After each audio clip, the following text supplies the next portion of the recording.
and welcome to our service. If you're new here, you may be wondering who we are and what this church is all about. Well, the heart of the matter is this. We're a group of people doing our best to love God and love those around us. One of the ways we express this love is through worship, because our God is truly amazing. He created everything, great and small, and His love for us is incredible, powerful, and completely unconditional. We also spend time looking into His Word, the Bible, and receive practical teaching to guide us along His path in our everyday lives. But it doesn't end when the service is over. Throughout the week, we gather in groups to serve, pray, reach out to our community, and sometimes just to hang out and have fun.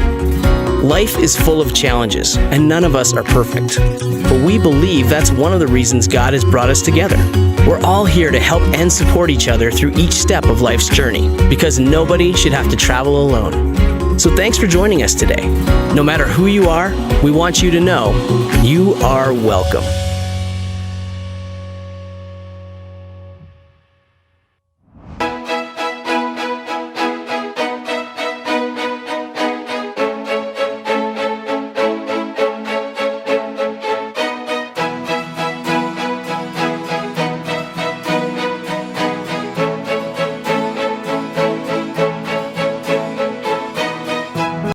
आज के आराधना में मैं आप सबों का स्वागत करती हूँ।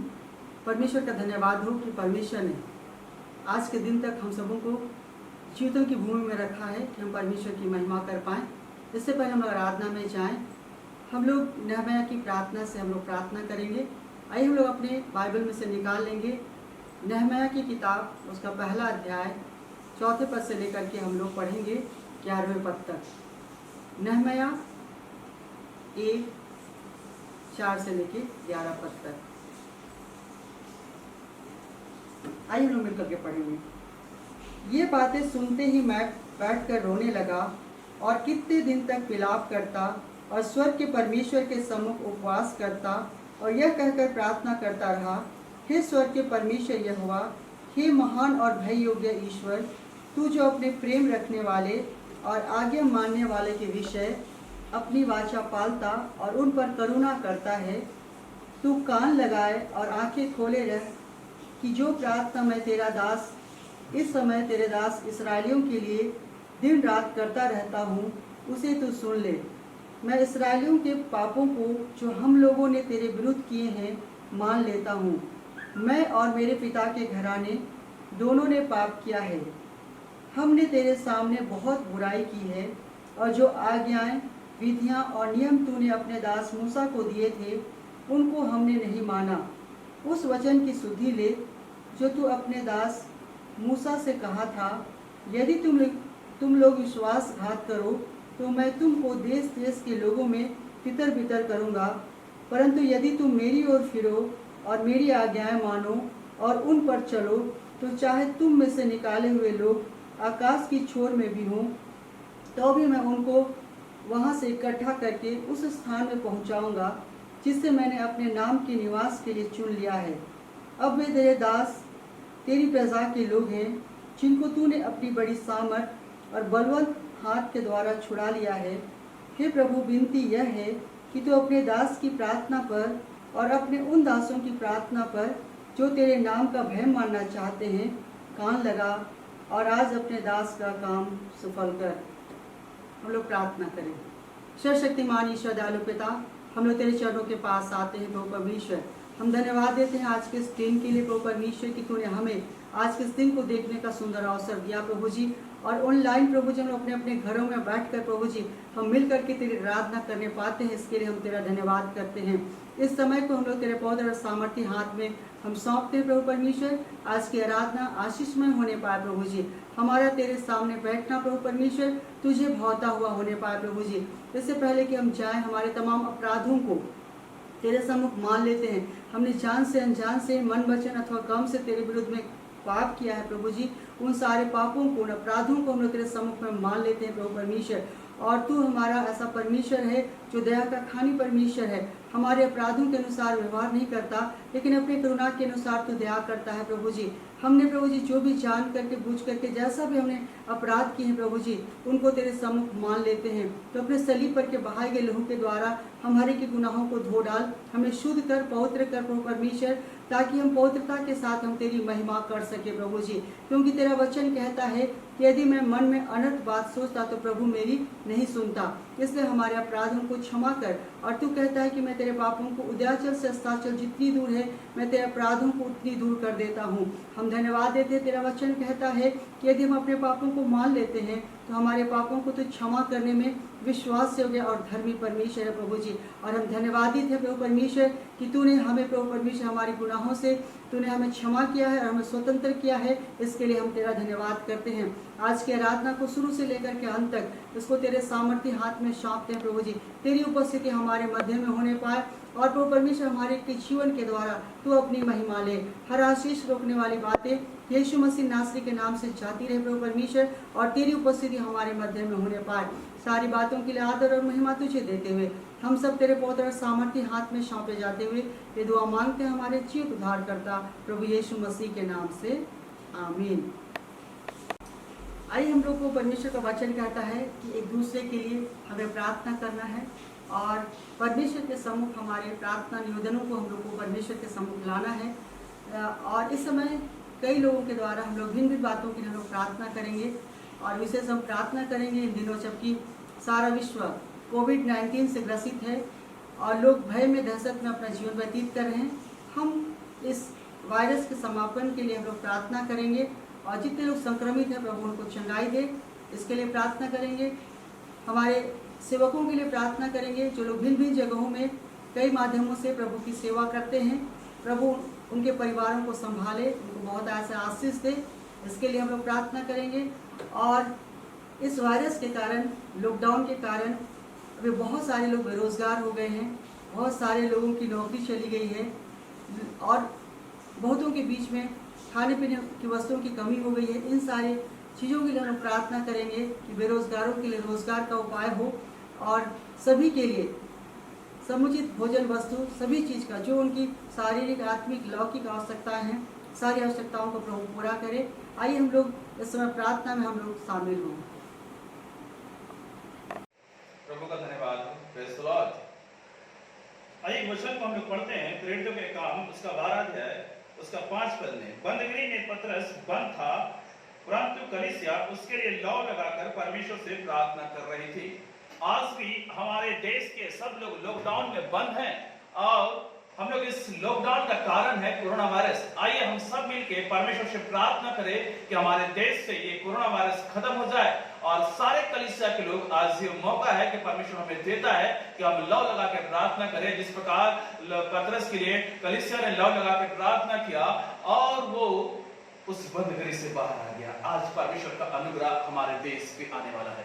हालेलुया। प्रभु जी धन्यवाद, धन्यवाद। आकाश और पृथ्वी को बनाने वाले प्रभु परमेश्वर पिता, इस घड़ी हम तेरे चरणों में आते हैं प्रभु जी। हाँ प्रभु परमेश्वर पिता, तेरा वचन कहता है मेरे लोग जो मेरे कहलाते हैं दिनों के प्रार्थना करे और बुरे चालों से फिरे तो मैं स्वर्ग से सुनकर, मेरे दर्शन के खोजी होने मैं स्वर्ग से सुनकर उसकी प्रार्थना को सुनूंगा और उन्हें क्षमा करूंगा, उनके देश को ज्यों का त्यों कर दूंगा। प्रभु परमेश्वर पिता, आप दया कीजिए, अनुग्रह कीजिए, मेरे देश को ज्यों का त्यों कीजिए। हमारे देश में परमेश्वर पिता कोरोना का इतना प्रकोप है प्रभु जी। हाँ परमेश्वर पिता, दिन ब दिन लोग परमेश्वर पिता बढ़ रहे हैं प्रभु जी, लेकिन तू हमारा परमेश्वर अद्भुत काम करने वाला तू ही है, जो पानी पे चल के दिखाया, तू ही है, लाल समुद्र को दो भाग में बांटा प्रभु जी। प्रभु तू ही है जो मरी को थाम देने वाला परमेश्वर। इस घड़ी प्रार्थना करते हैं हमारे देश के हर एक राज्य के एक एक जिला से प्रभु जी यीशु के नाम से ये कोरोना वायरस खत्म हो जाए, पूरे संसार से खत्म हो जाए प्रभु जी। जबकि प्रभु परमेश्वर इस कोरोना वायरस में हमारे देश के चिकित्सा जगत के लोग, डॉक्टर, नर्स लोग प्रभु जी, सफाई कर्मी लोग प्रभु जी, हमारे देश के प्रशासन लोग प्रभु जी, हाँ परमेश्वर पिता पूरे समय प्रभु जी लोगों को बचाने के लिए, लोगों की सहायता के लिए उपलब्ध है प्रभु जी। तो सहायता करने में ज्ञान और बुद्धि और समझ दीजिए प्रभु जी, अपनी उपस्थिति से भरिए प्रभु जी, क्योंकि तू संसार को बनाने वाला अद्भुत परमेश्वर है और बुद्धि और ज्ञान से भरा हुआ प्रभु जी। तू इन्हें आशीष कर, तू इनको सहायता कर, इनके परिवार को संभाल प्रभु जी। आज प्रभु परमेश्वर पिता हम अपने राज्य के, अपने देश के प्रभु जी मंत्री गण को तेरे हाथ में सौंपते हैं, मोदी जी को तेरे हाथ में सौंपते, ज्ञान और बुद्धि दीजिए प्रभु जी। जबकि परमेश्वर पिता हर एक जगह, बहुत जगह सहायता पहुंचने पाए प्रभु जी। लोग परमेश्वर पिता आज भी प्रभु जी भूखे हैं, हाँ प्रभु जी, लोग आज भी बेरोजगार है प्रभु जी, उनके लिए उपाय होने पाए। हमारे देश के प्रभु जी माननीय हाँ परमेश्वर पिता सोरेन जी को आपके हाथ में सौंपते प्रभु जी। हाँ प्रभु जी, हेमंत सोरेन के साथ हो ज्ञान और बुद्धि से भरिए प्रभु जी। इनके मंत्रिमंडल को तेरे हाथ में सौंपते, अपने नियंत्रण पे रख प्रभु जी। जितने लोग आज कोरोना में परमेश्वर पिता प्रभु जी फंसे हुए हैं, इनकी अच्छी रीति से सहायता होने पाए प्रभु जी। हर एक परमेश्वर पिता अस्पताल में प्रभु जी सही रीति से प्रभु जी चेक के लिए प्रभु जी जितने भी किट चाहिए प्रभु जी आप इंतजाम कीजिए प्रभु जी, ताकि हमारा देश, हमारा राज्य का सही आंकड़ा पता होने पाए। और परमेश्वर पिता प्रभु जी आप ही परमेश्वर पिता ने ज्ञान दीजिए, और प्रभु जी आपके सामर्थ्य के द्वारा प्रभु जी कोरोना खत्म हो जाने पाए और तेरी महिमा होने पाए प्रभु जी। प्रभु परमेश्वर पिता हम धन्यवाद करते हैं कि तूने परमेश्वर पिता हमारे जीवन पे अद्भुत काम किया है, और परमेश्वर पिता आज कलीसिया के लोग एक साथ मिलकर आपकी महिमा करने पा रहे हैं प्रभु जी। प्रभु हम प्रार्थना करते हैं कि इस लॉकडाउन में प्रभु जी बच्चों का प्रभु जी पढ़ाई लिखाई ऑनलाइन चल रहा है प्रभु जी। हाँ प्रभु जी, बहुत के पास मोबाइल नहीं है, टेक्नोलॉजी का प्रॉब्लम है प्रभु जी, लेकिन तू महान हमारा परमेश्वर है, तू उनको ज्ञान और बुद्धि दे, पढ़ने में सहायता कर प्रभु जी। उनके परमेश्वर पिता तू ही उनका टीचर हो, पवित्र आत्मा आप सहायता कीजिए, मदद कीजिए, ज्ञान और बुद्धि और समझ से भरिए और अपनी महिमा के लिए इस्तेमाल कीजिए प्रभु। इस वायरस के कारण प्रभु जी हमारे देश की, हमारे राज्य के प्रभु जी बहुत सारे प्रभु के जन है जो परमेश्वर का सेवा को पूर्ण रीति से नहीं कर पा रहे हैं प्रभु जी, लेकिन प्रभु परमेश्वर तू उनके संग साथ हो। आज भी परमेश्वर पिता प्रभु जी मजदूरों की कमी, आपके खेत पक चुके हैं, आप ही रास्ता खोलिए ताकि हमारे देश के, हमारे राज्य के हर एक प्रभु जी सेवक प्रभु जी बहुतों के लिए परमेश्वर पिता अपना प्रभु जी जीवन दिए हैं प्रभु जी, ताकि उन लोग परमेश्वर पिता आपके राज्य में आने पाए। आज सेवा करने में सहायता कर, उनके परिवार को संभाल, उनके खत्ते बटवे दे कि रक्षा रखवाली तू कर। तेरा वचन कहता है जवान से को घटी हो सकती है और वो भूखे रह सकते, लेकिन यहोवा के डरवैये को किसी भली वस्तु की कमी नहीं होगी। प्रभु हम धन्यवाद करते हैं प्रभु, तू ही संभाले रख प्रभु जी। प्रभु परमेश्वर पिता हम धन्यवाद करते हैं, आज जितने भी परमेश्वर इस वीडियो को देखते हैं, एक को तू संभाल, एक एक को अपनी शामत से भर, अपनी भरपूरी से भर प्रभु जी। और परमेश्वर पिता एक हिम्मत और हौसला दे, हम प्रत्येक के देशवासियों को प्रभु जी अपने लहू में छुपा ले। और प्रभु जी तेरा वचन कहता है तू ही प्रभु जी बहलियों के जाल से और महामारी से बचाने वाला परमेश्वर है, तू ही हमारे इर्द गिर्द प्रभु जी हाँ परमेश्वर आग की सहरपना लगाता है कि शैतान अंधकार की शक्ति हमें नहीं छू पाती है प्रभु जी, क्योंकि तेरा वचन हमें परमेश्वर एक अद्भुत सुरक्षा में रखता है, जो हम प्रत्येक को प्रभु जी कलीसिया के लोगों को छूता है, तेरी आंख की पुतली को छूता है प्रभु। हम धन्यवाद करते हैं, तू ऐसी सुरक्षा में रखता है प्रभु जी, हमारे देश को तू संभाला है प्रभु जी। अब ये कोरोना खत्म हो जाएगी, इसके लिए धन्यवाद करते हैं, सारी आदर महिमा आपको देते हैं, दुआ मांग उद्धार करता प्रभु यीशु मसीह के नाम से, आमीन।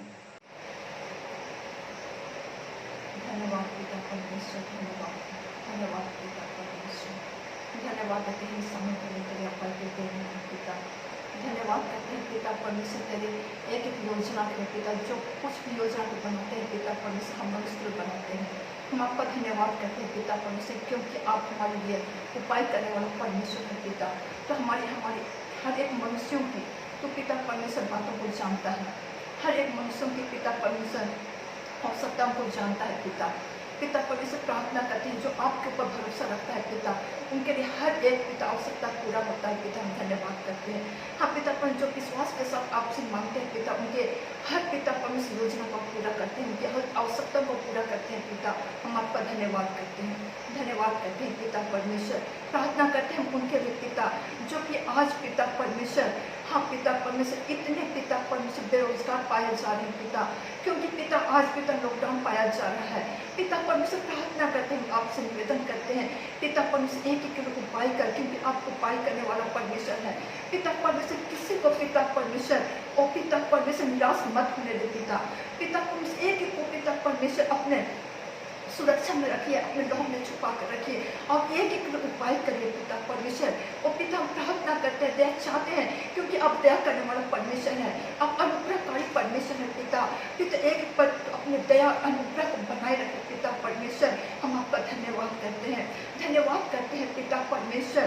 पिता परमेश्वर प्रार्थना करते हैं पिता परमेश्वर आज पिता हर एक बच्चों के लिए पिता, जो कि आज पिता परमेश्वर पढ़ाई की आवश्यकता है, लेकिन आज उनका पढ़ाई पिता रुक गया है पिता परमेश्वर। प्रार्थना करते हैं, यह चाहते हैं पिता कि एक बच्चों को पिता परमेश्वर और पिता परमेश्वर पढ़ाई में पिता मन लगाने की सहायता कर, ताकि हर एक बच्चे पिता हाँ पिता परमेश्वर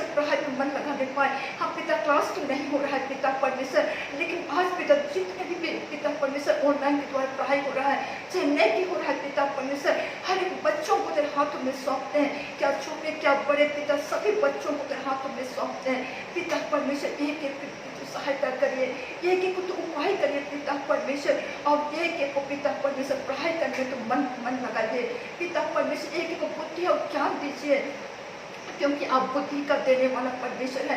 तो बच्चे में कहता है यहोवा का भय मानव बुद्धि का आरंभ है पिता परमेश्वर। एक एक बच्चों को और पिता परमेश्वर बुद्धि और ज्ञान से भरिए पिता परमेश्वर, ताकि पिता परमेश्वर पढ़ाई में मन लगाने पाए और पिता अपने भविष्य को पिता परमेश्वर, हाँ पिता परमेश्वर उनका भविष्य जो पिता परमेश्वर रुका हुआ नजर आता है, लेकिन पिता परमेश्वर आपके लिए कोई भी काम कठिन नहीं है।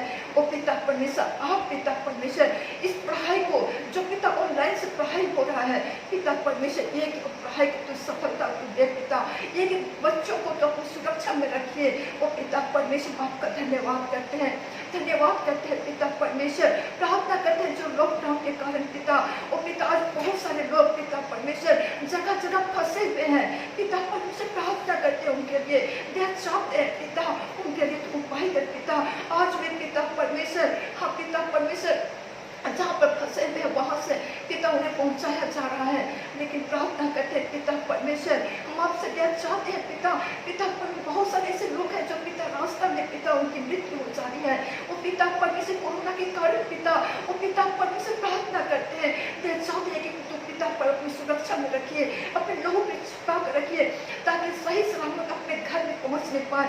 ऐसा तुम अनुग्रह करिए पिता, ऐसा तुम अनुग्रह करिए पिता परमेश्वर। प्रार्थना करते हैं और पिता परमेश्वर तो एक को पिता परमेश्वर सुरक्षित घर आने में सहायता करिए पिता परमेश्वर। आपका धन्यवाद करते हैं, धन्यवाद करते हैं पिता परमेश्वर। ओ पिता परमेश्वर तुम जय देने वाला परमेश्वर आप है पिता परमेश्वर। तुम हर एक मनुष्यों को पिता परमेश्वर अपने स्वरूप में बनाया, और तुम नहीं चाहता है कोई मनुष्य नाश हो, लेकिन तुम चाहता है कि हर एक मनुष्य उद्धार को पाए।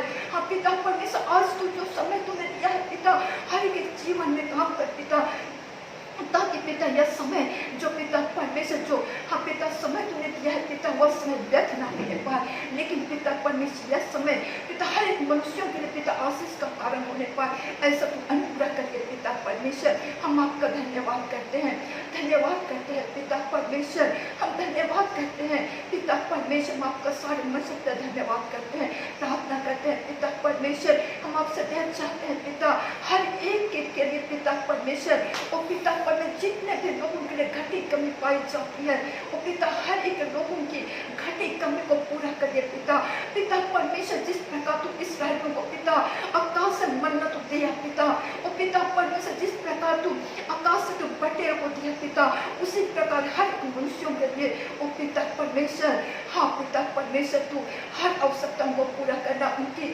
पिता परमेश्वर जीविका के लिए हर आवश्यकताओं को पूरा करना, उनके पिता परमेश्वर पालन पोषण के लिए हर आवश्यकता को पूरा करना पिता। हम सारी बातों को धन्यवाद करते हैं, क्योंकि आप हाँ पिता उपाय करने वाला परमेश्वर है। हम सारी बातों के लिए धन्यवाद करते हैं, धन्यवाद के साथ प्रभु यीशु नासरी के नाम से मांगते हैं, सुनिए और जैसे ग्रहण कीजिए पिता। धन्यवाद यीशु, धन्यवाद धन्यवाद धन्यवाद। Hallelujah hallelujah hallelujah. महान जीवित प्रभु मैं तेरा धन्यवाद करती हूँ प्रभु, आज के सुंदर दिन के लिए पिता परमेश्वर, तूने आज के दिन को तू बनाया प्रभु। हाँ पिता परमेश्वर मैं तेरा धन्यवाद करती हूँ, धन्यवाद यीशु धन्यवाद। हे मेरे महान जीवित जय सामर्थ्य पिता परमेश्वर, इस समय प्रभु इस पूरे देश में पिता परमेश्वर कोरोना के कारण प्रभु सभी कोई फंसे हुए हैं पिता परमेश्वर, महामारी से प्रभु कोई पिता परमेश्वर बीमार है पिता परमेश्वर। मैं एक एक को तेरे हाथ में सौंपू मेरे राजा। हे मेरे महान जीवित जय सामर्थ्य पिता परमेश्वर, सचमुच प्रभु यह कोरोना महामारी पिता परमेश्वर यह हमारे कारण आया है पिता परमेश्वर, ये हमारे पापों का फल है पिता परमेश्वर। हे मेरे महान जीवित जय सामर्थ्य पिता परमेश्वर, तू दया का धनी है पिता परमेश्वर, तो एक एक पर दया करने वाला प्रभु। हाँ पिता परमेश्वर एक एक के मन को तू पछताती मन दे पिता परमेश्वर, कि हम अपने पापों से फिर कर प्रभु इस महामारी से बचने पाए पिता परमेश्वर।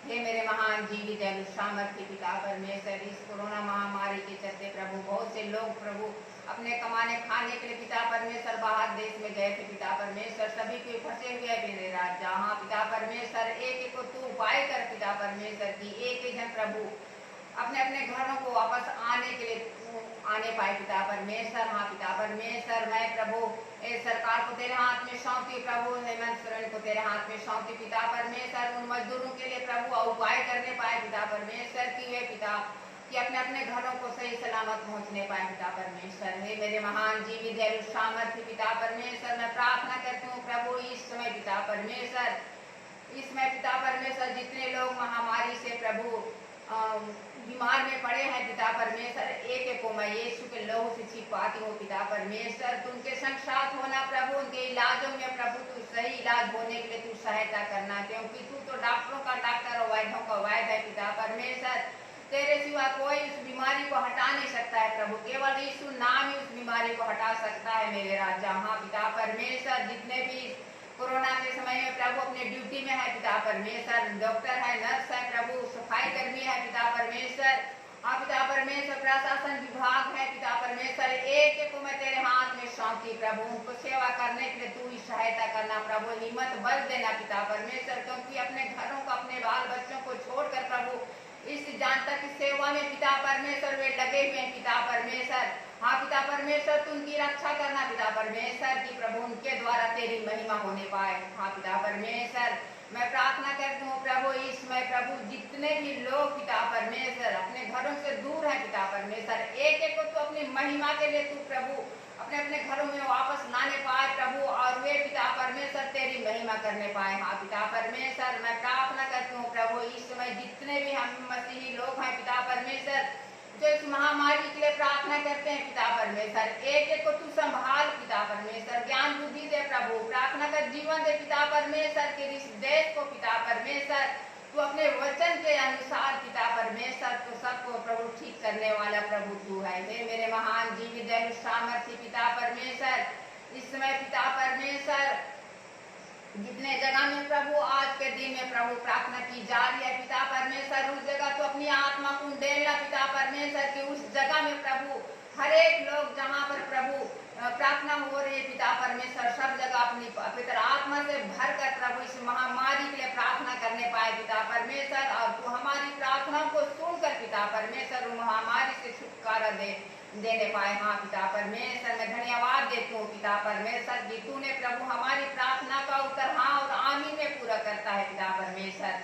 हाँ पिता परमेश्वर, तू दयालु है, सामर्थ्य है पिता, सब जगह उपस्थित होने वाला प्रभु है पिता परमेश्वर। तू कहता है अपने वचन में मुझे पुकार और मैं सुनूंगा कहा है पिता परमेश्वर, सच में प्रभु तो एक एक जगह में अपनी प्रतिज्ञा को पूरा करने वाला प्रभु है। हाँ पिता परमेश्वर, तो अपने वचन में कहता है मैं ना कभी छोड़ूंगा ना त्यागूंगा कहा पिता परमेश्वर, संकट के समय मुझे पुकार और मैं तुम्हें संभालूंगा कहता है। हाँ पिता परमेश्वर, इसमें पूरे देश में प्रभु महामारी से लोग प्रभु संकट में पड़े हैं पिता परमेश्वर, मैं प्रार्थना करती हूँ पिता परमेश्वर इस संकट के समय प्रभु एक एक को छुटकारा दे पिता परमेश्वर, कि मैं तेरा धन्यवाद करने पाऊँ, एक एक लोग प्रभु अपनी छुटकारा पाकर विपत्ति से छुटकारा पाकर तुझे धन्यवाद देने पाए पिता परमेश्वर। हाँ मेरे महान जीवित एवं सामर्थ्य पिता परमेश्वर, मैं प्रार्थना करती हूँ प्रभु इस समय पिता परमेश्वर बच्चे जो प्रभु पढ़ाई उनकी खत्म हो गए है पिता परमेश्वर, हर एक स्कूल कॉलेज बंद हो गए हैं पिता परमेश्वर, तो उनके लिए उपाय कर यहोवा ईरे है उपाय करने वाला प्रभु है पिता परमेश्वर, तू बच्चों की पढ़ाई के लिए उपाय कर पिता परमेश्वर की बच्चे प्रभु ठीक से पढ़ लिख कर प्रभु तेरे लिए महिमा का कारण होने पाए पिता परमेश्वर। जब वे घर में है पिता परमेश्वर, एक एक के मन को पिता एक एक बच्चों के मन को पिता परमेश्वर अपनी ओर खींच पिता, उन्हें माता पिता के आज्ञाकारी बना पिता परमेश्वर, अपने स्वर्गीय भंडार की उन्हें ज्ञान और बुद्धि दे पिता, कि एक एक बच्चे प्रभु आज्ञाकारी बनकर अपने पढ़ाई को प्रभु जारी रखने पाए पिता परमेश्वर। हाँ पिता परमेश्वर, मैं तेरा धन्यवाद करती हूँ हे महान जीवित पिता परमेश्वर, तूने हमारी एक एक प्रार्थना का उत्तर दिया है प्रभु, इसलिए मैं तेरा धन्यवाद करती हूँ मेरे राजा। हाँ पिता परमेश्वर, मैं सारी बातों को तेरे हाथ में सौंपते हुए या प्रार्थना यीशु मसीह के नाम से मांगती हूँ, सुन और दया से ग्रहण कर, आमीन। Praise the Lord. प्रभु की महिमा हो जो हम सबों पर सदा अपनी करुणा को बनाए रखता है।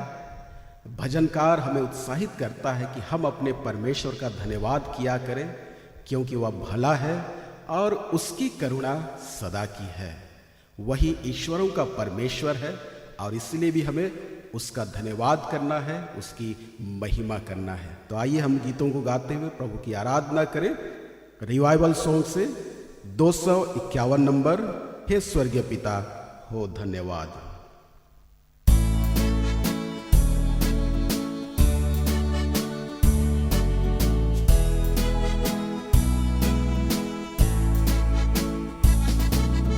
हे स्वर्गीय पिता हो धन्यवाद, हो तेरी स्तुति आराधना। हे स्वर्गीय पिता हो धन्यवाद, हो तेरी आराधना। करता समर्पण आत्मा और जीवन, तेरी आराधना ले तन मन धन। करता समर्पण आत्मा और जीवन, तेरी आराधना ले तन मन धन।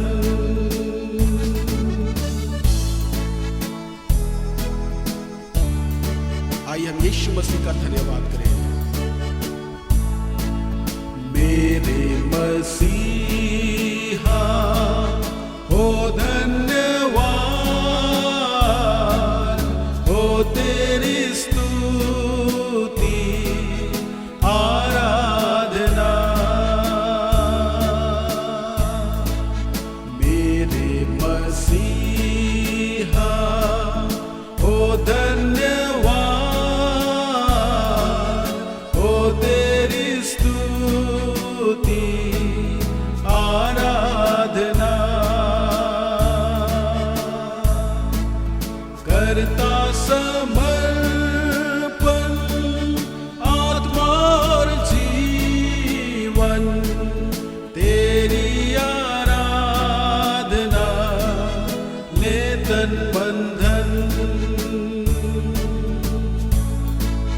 करता समर्पण आत्मा और जीवन, तेरी आराधना ले तन मन धन।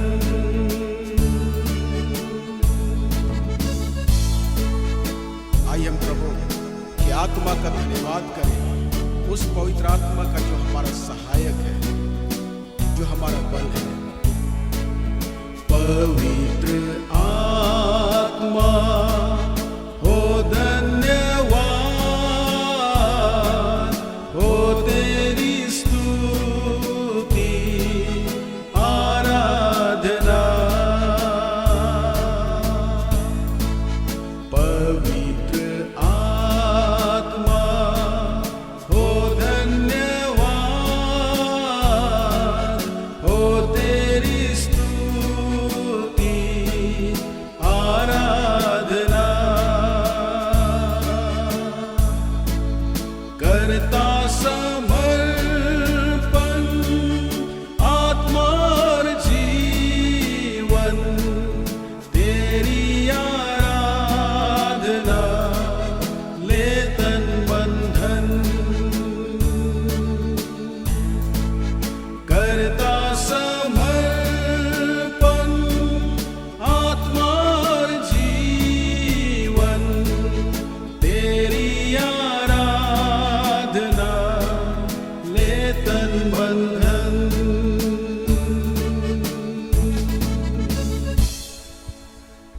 हालेलुया। आइए हम अपने उस यीशु मसीह की आराधना करें, जो सबसे सुंदर है और जो सबसे पवित्र है। रिवाइवल सॉन्ग से 389 नंबर का गीत, यीशु तेरा नाम है कितना सुंदर।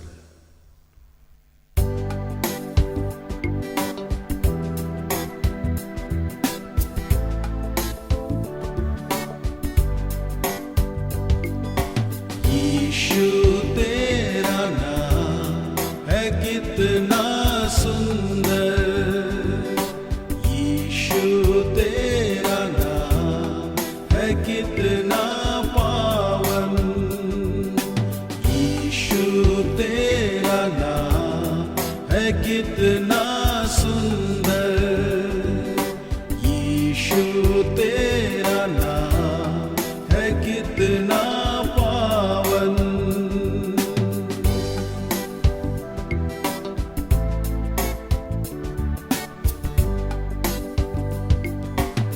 तुझ में मिली है हमको क्षमा, तुझ में मिला है नया जीवन,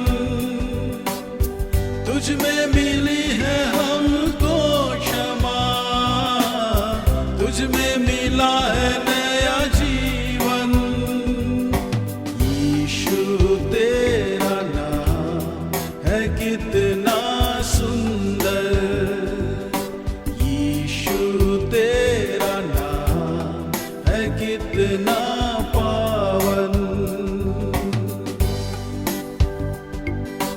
आइए हम प्रभु की आराधना करें, क्योंकि वह हम पर अपनी कृपा सदा बनाए रखता है। तुझ में मिली है हमको कृपा, तुझ में हुए हैं हम पावन,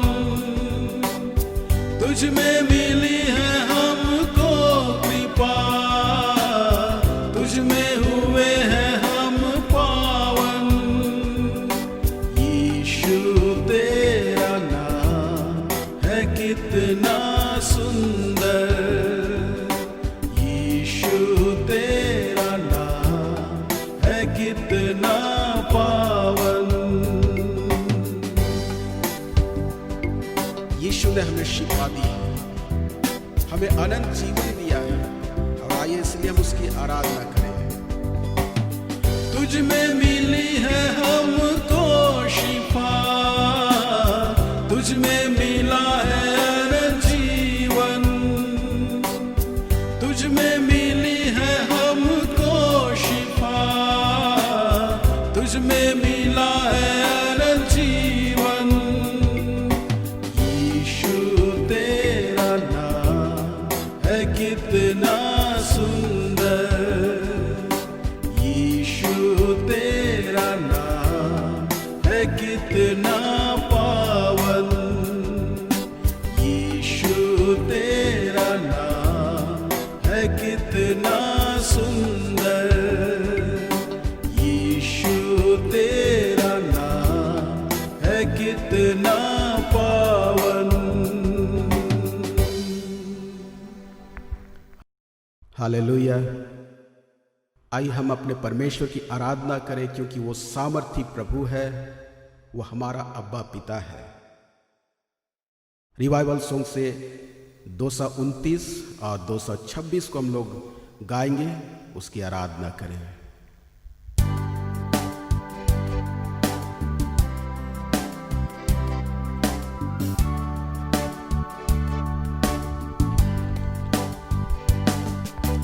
तू है योग्य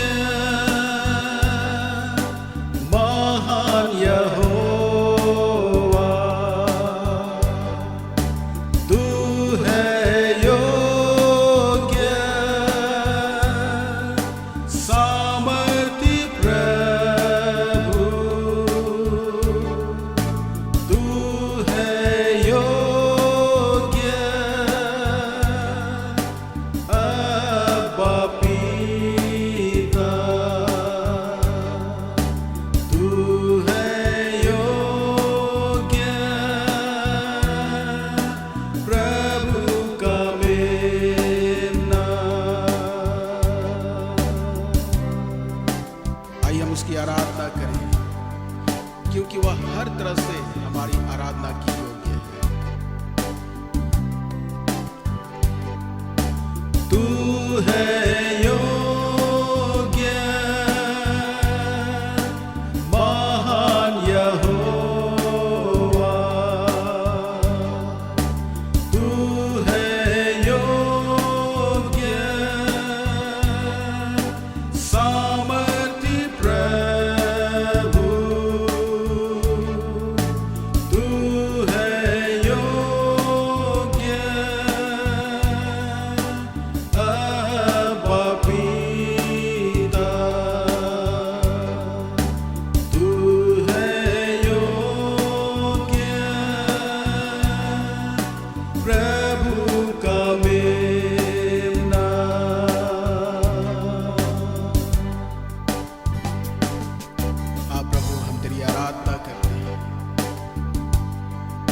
क्योंकि तू हमारे आदर की योग्य है। तो इस योग्य है कि हम तुझको महिमा दें। हालेलुया। वो तो सर्वोच्च परमेश्वर है, तेरी आराधना।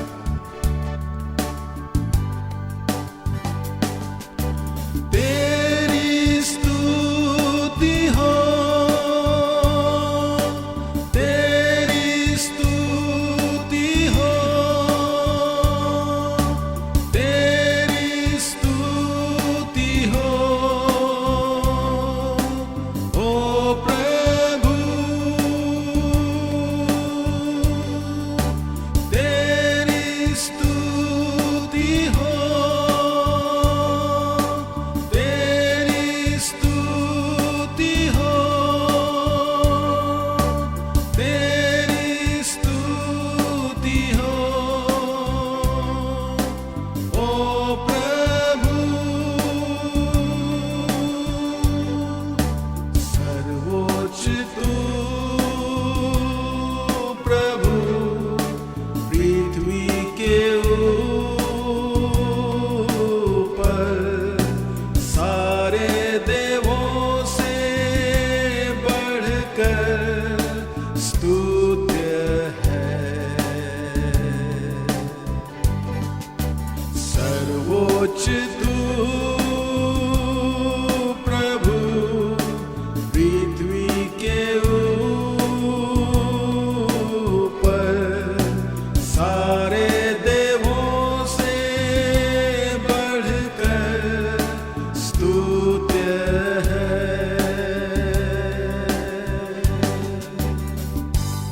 हाँ प्रभु, हम तेरी आराधना करते हैं, क्योंकि तू ही पवित्र है, तू ही भय योग्य परमेश्वर, दया में धनी है, विलंब से क्रोध करने वाला अति करुणा में परमेश्वर।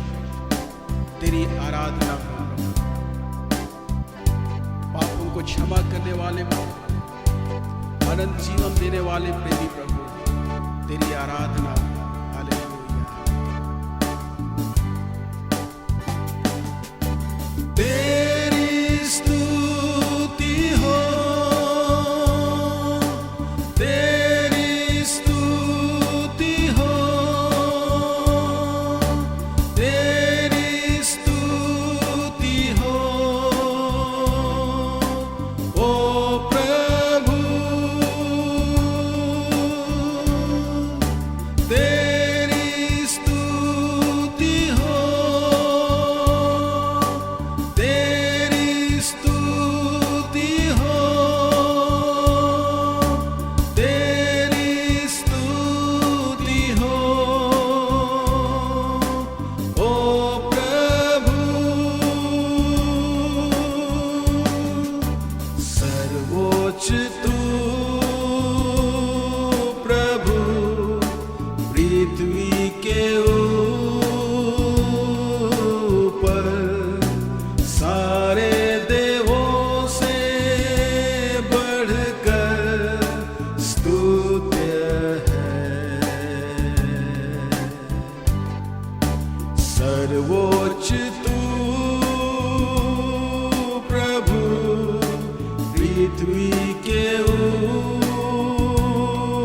ऊपर सारे देवों से बढ़कर स्तुत्य है।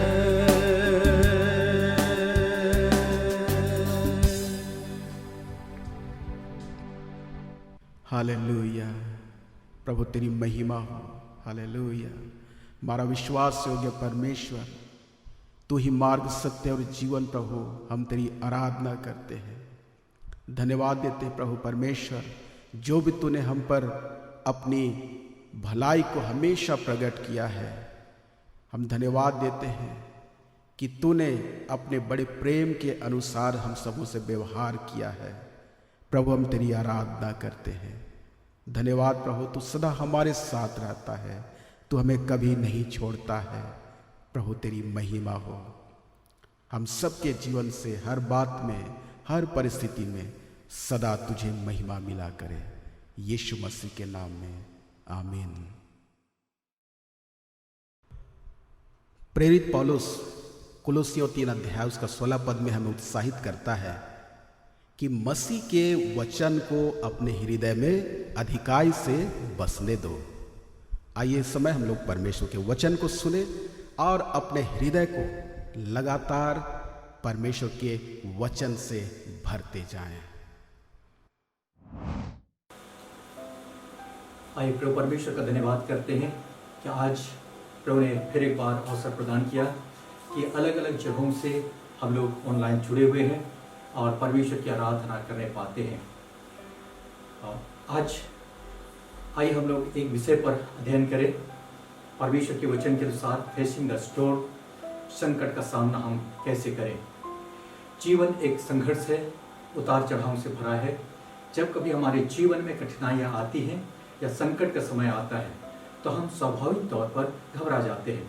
सच कहा जाए तो हम लोग बिल्कुल भी नहीं चाहते कि किसी संकट का सामना करें, लेकिन इस संबंध में हमारे लिए चुनाव का कोई विकल्प नहीं होता है। वर्तमान में सारा संसार एक महामारी के संकट से जूझ रहा है। लगभग सभी लोग अलग अलग रीति से प्रभावित हैं।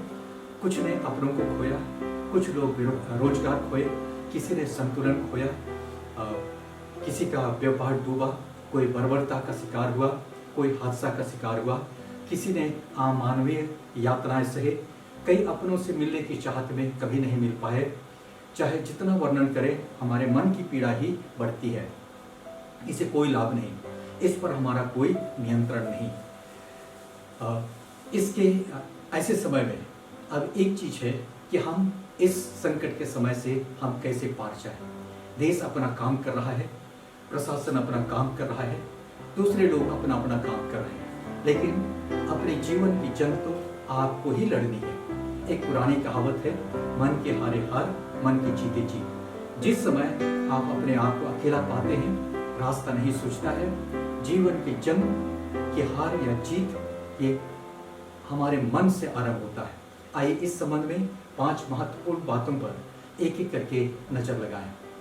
पहला, संकट के प्रति हमारा सही नजरिया रखें, यानी त्रासदी के प्रति हम सही नजरिया रखें। दूसरा, हर त्रासदी से जीवन के लिए एक पाठ सीखें। और तीसरी बात, हर संकट में एक अवसर ढूंढें। चौथी बात, अपने अंदर बीज को पहचानें। 5वीं बात, अपने गुण को व्यावसायिक स्तर तक विकसित करें। हार मानने वाले कभी जीतते नहीं, जीतने वाले कभी हार मानते नहीं। ये एक पुरानी कहावत है, लेकिन सटीक बैठता है जब हम किसी त्रासदी या संकट का सामना करते हैं।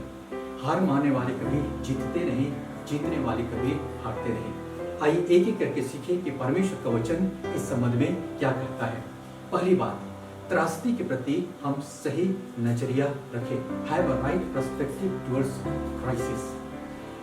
परमेश्वर का वचन सुबोपदेशक की पुस्तक 3 अध्याय उसका 1 और 2 में लिखा है, हर एक बात का एक अवसर है और प्रत्येक काम का जो आकाश के नीचे होता है एक समय है।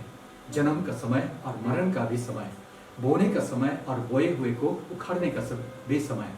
यहाँ हिंदी में हर एक का एक अवसर है लिखा हुआ, लेकिन इंग्लिश ट्रांसलेशन में थोड़ा और अधिक क्लियर या सटीक हो जाता है। To everything there is a season and a time to every purpose under the heaven, a time to be born and a time to die, a time to plant and a time to pluck up that which is planted। यानी परमेश्वर के वचन के अनुसार इस जीवन में जो कुछ भी घटनाएं घटती है उसको एक मौसम या सीजन के साथ तुलना किया गया है। इस वचन के अनुसार जीवन के हर उतार चढ़ाव को सीजन की तरह कहा गया है, जो एक के बाद दूसरा आते रहते हैं। एक चला जाता है, दूसरा आता है। जब पत्तियां गिरती हैं, टहनियों में बदलाव आता है। सभी जानते हैं कि मौसम में बदलाव आ रहा है। इस संसार में कुछ भी परमानेंट नहीं है सिवाय परमेश्वर और उसकी प्रतिज्ञा। जिस वचन को हम लोगों ने पढ़ा वह उसकी प्रतिज्ञाएं भी है। सारी परिस्थितियां मौसम की तरह है जो बदलने वाली है। परमेश्वर के अनुसार जिन परिस्थितियों से आप जूझ रहे हैं वे स्थायी नहीं है। चाहे वो स्थिति, चाहे जिस स्थिति से आप गुजर रहे हैं, चाहे कारण कुछ भी हो क्यों ना हो, चाहे वह अच्छी हो या बुरी हो, वो एक मौसम मात्र है जो गुजर जाने वाला है। वचन के अनुसार इसे एक सीजन या मौसम कहा गया है। जाड़ा चाहे जितना भी कष्टदायक हो, किंतु एक बात जानिए कि जाड़ा के ऋतु के बाद वसंत आने वाला है। क्या जब जाड़ा आता है तो क्या आप गर्मी के कपड़े फेंक देते हैं या उसे बेच देते हैं? नहीं, आप इंतजार करते हैं, आप गर्मी के लिए रख देते हैं। उन कपड़ों को रखने के पीछे आपका क्या विचार है या क्या उम्मीदें हैं? आपके पास बैंक अकाउंट है, हो सकता है वो खाली है। यदि आप जीवन के संघर्षों में विजयी बनना चाहते हैं तो उसे बंद ना करें, वचन के अनुसार अपने सोच को ट्यूनिंग करें। उसका भी एक सीजन है कि ये अभी हो सकता है तंगी का हालत, उसके बाद दूसरा सीजन आने वाला है। सब कुछ सीजनल है और सब कुछ बदलने वाला है। परमेश्वर की महिमा। कोई भी समय क्यों ना हो, हमेशा एक सा नहीं रहता है। यदि जीवन में विजयी बनना है तो इस बात को दिमाग में हमें बैठा करके रखना होगा।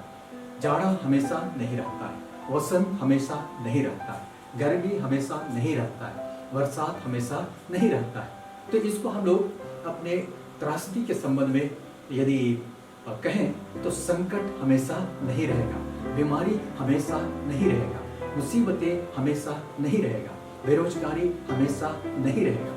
हाँ, इतना जरूर करना होगा कि परमेश्वर की प्रतिज्ञाओं पर हमें भरोसा करना होगा, अपने आत्मबल को मजबूत करना होगा, इस सीजन के पार होने तक धीरज धरना होगा और इस सीजन को पार करने के लिए अपने परिस्थितियों को, अपने दिनचर्या को मैनेज करना सीखना होगा। यदि व्यापार डूब गया, यदि आपको काम से निकाल दिया गया, ऐसा लगता होगा कि आपके जीवन का अध्याय ही बंद हो गया, तो एक बात जानिए कि जब अगला सीजन आने वाला है, अगला अध्याय खुलने वाला है, संभवतः पहले से बड़ा अध्याय खुलने वाला है, क्योंकि सब कुछ सीजनल है और सबका एक लक्ष्य है और परमेश्वर के प्रतिज्ञाओं के अलावे कुछ भी इस संसार में परमानेंट नहीं है। तो ये संकट का समय मनुष्य का व्याख्या है। परमेश्वर के पास कोई संकट नहीं है, वह इसको एक सीजन की तरह देखता है। जीतने की कुंजी यह है कि आप इस सीजन को पार करने के लिए अपने जीवन को व्यवस्थित करें। यदि आप तब तक ठहरे रहेंगे तो निश्चित है कि आप बसंत का ऋतु देख पाएंगे। इसके लिए क्या करना है कि वर्तमान संकटपूर्ण स्थिति में अपने आप को ऐसा व्यवस्थित करना सीखें ताकि इस सीजन के पार जा सके। आप कभी हिम्मत ना हारे, मनोबल को कम ना होने दे। दुख तब होता है जब लोग हार मान लेते हैं। अस्थायी संकट का वो लोग स्थायी प्रत्युत्तर प्रदान करते हैं या निराकरण ढूंढते हैं। वे हार मान लेते हैं, आत्महत्या की बातें सोचते हैं। आप अस्थायी संकट का आप स्थायी प्रत्युत्तर कभी न ढूंढें। हार जाना एक बात है और हार मान लेना दूसरी बात है। आप भले ही कितनी बार हार जाएं, लेकिन हार कभी ना माने। वचन के अनुसार हर संकट का एक सीजन है और आपको इस सीजन के पार तक जाना जरूरी है ताकि दूसरा सीजन तक आप पहुंचे। जैसा हर मौसम एक योजना बनाने का अवसर प्रदान करता है, इसलिए क्यों नहीं इसको भी एक सीजन मान करके इसके बाद की योजना बनाने में अब लग जाए। आइए हमारे उम्मीदें बनी रहे, हमेशा तैयार रहे कि आगे क्या होने वाला है। यही कारण है कि परमेश्वर के राज के लोग विश्वास से जीते हैं। वचन में लिखा हुआ है, धर्मी जन विश्वास से जीवित रहेगा। धर्मी जन विश्वास से जीवित रहेगा। विश्वास यही है कि जिस संकट से गुजर रहा हूं वह हमेशा नहीं रहने वाला है। सीजन बदलते रहते हैं, इसलिए मैं इंतजार करूंगा, क्योंकि परमेश्वर का वचन ऐसा कहता है। जिस समय इस्राएली लोग लाल समुद्र के किनारे खड़े थे, शत्रु उसका पीछा करते हुए आ गया। वे संकट में पड़ गए और हाय तौबा मचाने लगे और परमेश्वर ने मूसा के द्वारा उनसे कहलाया। निर्गमन 14:13 में लिखा है, डरो मत, खड़े खड़े वह उद्धार का काम देखो जो यहोवा आज तुम्हारे लिए करेगा। खड़े खड़े वह उद्धार का काम देखो जो यहोवा आज तुम्हारे लिए करेगा। और उसने किया भी। वह आपको या तूफान को आपसे या आपको तूफान से दूर नहीं करेगा, लेकिन वो तूफान के बीच में भी आपको संभाल करके रखेगा। हमारा परमेश्वर ऐसा है। इसलिए जो ये जीवन के अलग अलग सीजन आते हैं वे आएंगे और चले जाएंगे, लेकिन हमें उससे अधिक टिकाऊ बने रहने की आवश्यकता है। हम ठहरने वाले बने, हमारी चट्टान, हमारी नींव चट्टान पर हो जो कि मसीह है। इसलिए उसको रॉक ऑफ एजेस भी कहते हैं, या युगों तक ठहरने वाला चट्टान कहते हैं। समुद्र किनारे आंधियों के थपेड़े के युग आते हैं और चले जाते हैं, पर चट्टान हमेशा स्थिर बना रहता है। हो सकता है यह संकट का युग, कंफ्यूजन का युग, टूटी हुई दशा का युग, गरीबी का युग, बेबसी का युग जो आपके जीवन में है वो चला जाएगा, पर स्थान स्थिर रहेगा। शर्त यह है कि आप उस पर बने रहें। जैसे हमने पहले ही बात किया कि सब कुछ अस्थायी है और अस्थायी संकट का स्थायी प्रत्युत्तर हमें कभी नहीं देना चाहिए। क्यों? क्योंकि आपका जीवन समाप्त नहीं हो गया। कभी ना कहें कि सब कुछ समाप्त हो गया, अन्यथा आप भी अस्थायी संकट का स्थायी प्रत्युत्तर ढूंढने लग जाएंगे। जाड़ा आ रहा है तो गर्मी के कपड़ों को भी हमें सहेज करके रखना है। बाइबल कहता है उस पर विश्वास करो। यही कारण है कि हम परमेश्वर पर विश्वास करते हैं। परमेश्वर अचल है, वो अडिग है, संसार में सब कुछ बदलता है और इसलिए संकट के दिन भी बदलते जाते हैं। समुपदेशक की पुस्तक 3 अध्याय का 4 पद में लिखा है, रोने का समय और हंसने का भी समय, छाती पीटने का समय और नाचने का भी समय है। संभवतः आपके जीवन में जो कुछ होगा उससे हो सकता है रोने की नौबत की तरह है। आप चिंतित न हो, इसके बाद हंसने का भी समय आएगा। आप पर आए संकट आपको विलाप कराएंगे, लेकिन उसके बाद नाचने का भी समय आएगा, जैसा समुपदेशक का पुस्तक 3 अध्याय का 4 पद में लिखा है। परमेश्वर की आशीषों को उस बात से ना नापे कि आपके पास क्या है या क्या नहीं है। यदि आप खो रहे हैं तो ना कहें कि हमने जरूर कुछ गलतियां किया। पहला कोरिन्थियों 10 अध्याय का 13 पद में लिखा है, तुम किसी ऐसी परीक्षा में नहीं पड़े जो मनुष्य के सहने से बाहर है, और परमेश्वर सच्चा है और तुम्हें सामर्थ्य से बाहर परीक्षा में ना पड़ने देगा, वरन परीक्षा के साथ निकास भी करेगा कि तुम सह सको। इसलिए परमेश्वर सीजन को अवसर देता है कि आपके विश्वास को परखा जाए और आपका विश्वास खरा निकले। विश्वास का अर्थ क्या है? कि क्या आप परमेश्वर पर भरोसा करते हैं जो आपका भला सोचता है। उत्पत्ति 8 का 22 में लिखा हुआ है, अब से जब तक पृथ्वी बनी रहेगी तब तक बोने और काटने का समय, ठंडा और तपन, धूप काल और शीतकाल, दिन और रात निरंतर होते चले जाएंगे जब तक धरती बनी रहेगी। तो जब तक हम बने रहेंगे बोने और काटने का समय चलता रहेगा। इस रीति से हमारे जीवन में एक उतार चढ़ाव का दौर भी चलता रहेगा। आप में से कई लोग अंधेरे के सीजन का अनुभव कर रहे होंगे, कुछ लोग जाड़े का, कुछ लोग ग्रीष्म का, कुछ लोग सब कुछ एक के बाद एक इस आता ही रहेगा। इसलिए परमेश्वर के राज के लोगों को चिंता नहीं करना चाहिए, क्योंकि आपको विश्वास से जीना है। संकट एक घटना मात्र है जिस पर हमारा कोई नियंत्रण नहीं, और जो कुछ अप्रिय होता है उसी को उस पर हमारा कोई नियंत्रण नहीं, उसे संकट कहते हैं। एक ही बात पर हमारा नियंत्रण है, वो क्या है? हमारा विचार, हमारा नजरिया। संकट पर हमारा कोई नियंत्रण नहीं, लेकिन हमारे विचार पर हमारा नियंत्रण है। इसलिए जो कुछ हो रहा है उसके प्रति एक नया विचार हम लोग जगाएंगे, नया नजरिया रखेंगे। वह नजरिया जो परमेश्वर का नजरिया है, भले ही ये बातें हमारे समझ में आए या ना आए, क्योंकि हमारे पास कोई दूसरा उपाय नहीं है। इस समय हमने सीखा कि त्रासदी के प्रति हम एक सही नजरिया रखें, ऐसा नजरिया जो परमेश्वर का नजरिया। आइए दूसरी बात सीखें, हर संकट से जीवन का एक पाठ सीखें। हर संकट से जीवन का एक पाठ सीखें। संकट हमें रचनात्मक बनाते हैं। इसके लिए सोचने की जरूरत है, प्रार्थना पूर्वक दिमाग लगाने की जरूरत है, फिर कुछ नया करने की धुन की जरूरत है। पक्षियों का राजा उकाब होता है, पंख फैलाने पर 7 फीट तक वो पंख 7 फीट से 9 फीट तक पंख फैलाता है, लेकिन इतना होते हुए भी एक छोटे से अंडे से वो पैदा होता है। वह एक ही तरीके से उड़ना सीखता है। जब बच्चे थोड़ा सा बड़े होने लगते हैं, मादा काव अपने पंखों पर छोटे चूजों को लेकर 5 मील तक ऊपर उड़ करके चली जाती है और अचानक अपने पंखों को समेट लेती है। जब बच्चे गिरने लगते हैं, डर से पंख फड़फड़ाने लगते हैं, उनकी स्थिति उड़ो या मरो की स्थिति हो जाती है, क्योंकि उनके पास कोई विकल्प नहीं रह जाता है। इस प्रकार वो लोग पंख फड़फड़ाते हैं और उड़ना सीखते हैं। इस महामारी और दुर्दशा के समय में भी कहीं परमेश्वर तो हमें उड़ना तो नहीं सिखा रहा है, और निश्चित रूप से परमेश्वर हमें इन चीज़ों से कुछ सिखाना चाहता है। इसलिए आइए हर संकट हमारे जीवन के लिए एक शिक्षा लेकर के आता है, एक पाठ हमें सिखाता है। इसलिए हमें आशा का नजरिया रखने की आवश्यकता है, आशापूर्ण नजरिया। परमेश्वर के नजरिए से मैं जानता हूं कि यह मौसम एक दिन बदल जाएगा। क्या आप जानते हैं कि लोग आत्महत्या क्यों करते हैं?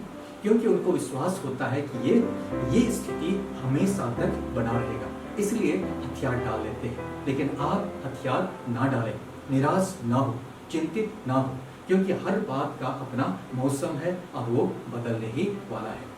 इसलिए संकट के समय का भी सकारात्मक नजरिया रखें। संकट के समय हमेशा विकास और बढ़ोतरी का भी अवसर होता है।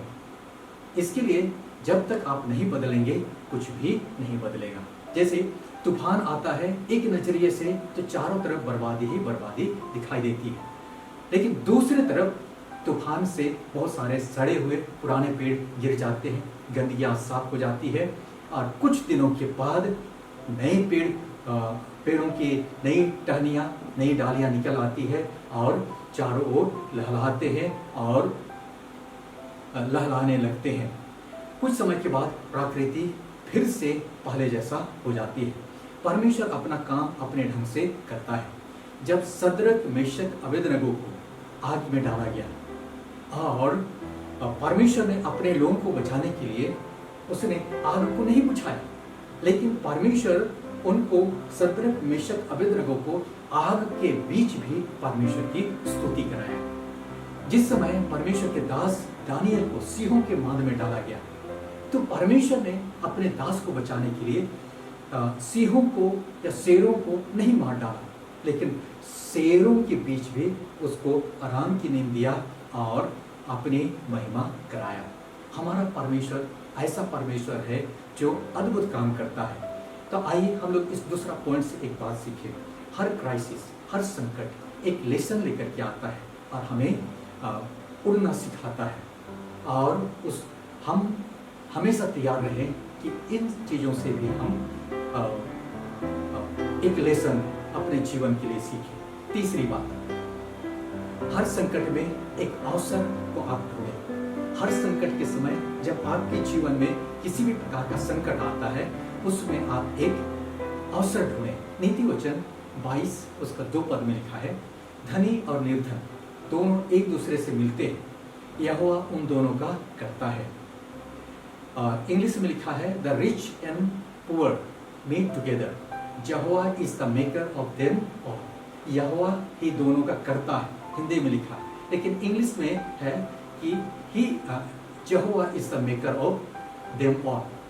तो ये बातें जब पहली बार मैं पढ़ा मुझको अच्छा नहीं लगा, क्योंकि परमेश्वर निर्धन को भी बनाता है और धनवान को भी बनाता है, और ये मुझको अच्छा नहीं लगा, क्योंकि मैं निर्धन साइड में मैं भी अपने आप को पाता था। तो नीति वचन 29 का 13 में लिखा है, निर्धन और अंधेर करने वाला पुरुष एक समान है, और यहोवा दोनों की आंखों में ज्योति देता है। तो यहाँ पर भी निर्धन और अंधेर करने वाला पुरुष एक समान है, दोनों की आंखों में ज्योति देता है। यहाँ पर भी मुझको ऐसा लगता था कि ये शायद परमेश्वर सही नहीं किया।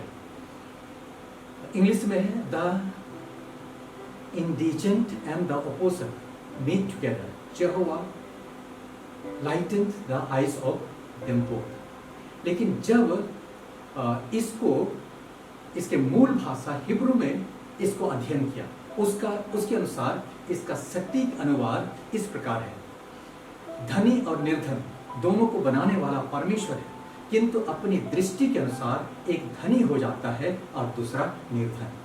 हाँ, यहाँ पर पहले वाला ट्रांसलेशन के अनुसार उसका अर्थ क्या है कि गरीब और धनवान दोनों को परमेश्वर ने बनाया और दोनों की आंखों में वही ज्योति देता है। लेकिन हिब्रू का ट्रांसलेशन, जिसमें ओरिजिनल रूप से बाइबल लिखा हुआ है, उसके ट्रांसलेशन के अनुसार धनी और निर्धन दोनों को बनाने वाला परमेश्वर है, किंतु अपनी दृष्टि के अनुसार, यानी ये लोग किस रीति से देखते हैं उसके अनुसार एक व्यक्ति धनी हो जाता है और दूसरा निर्धन हो जाता है।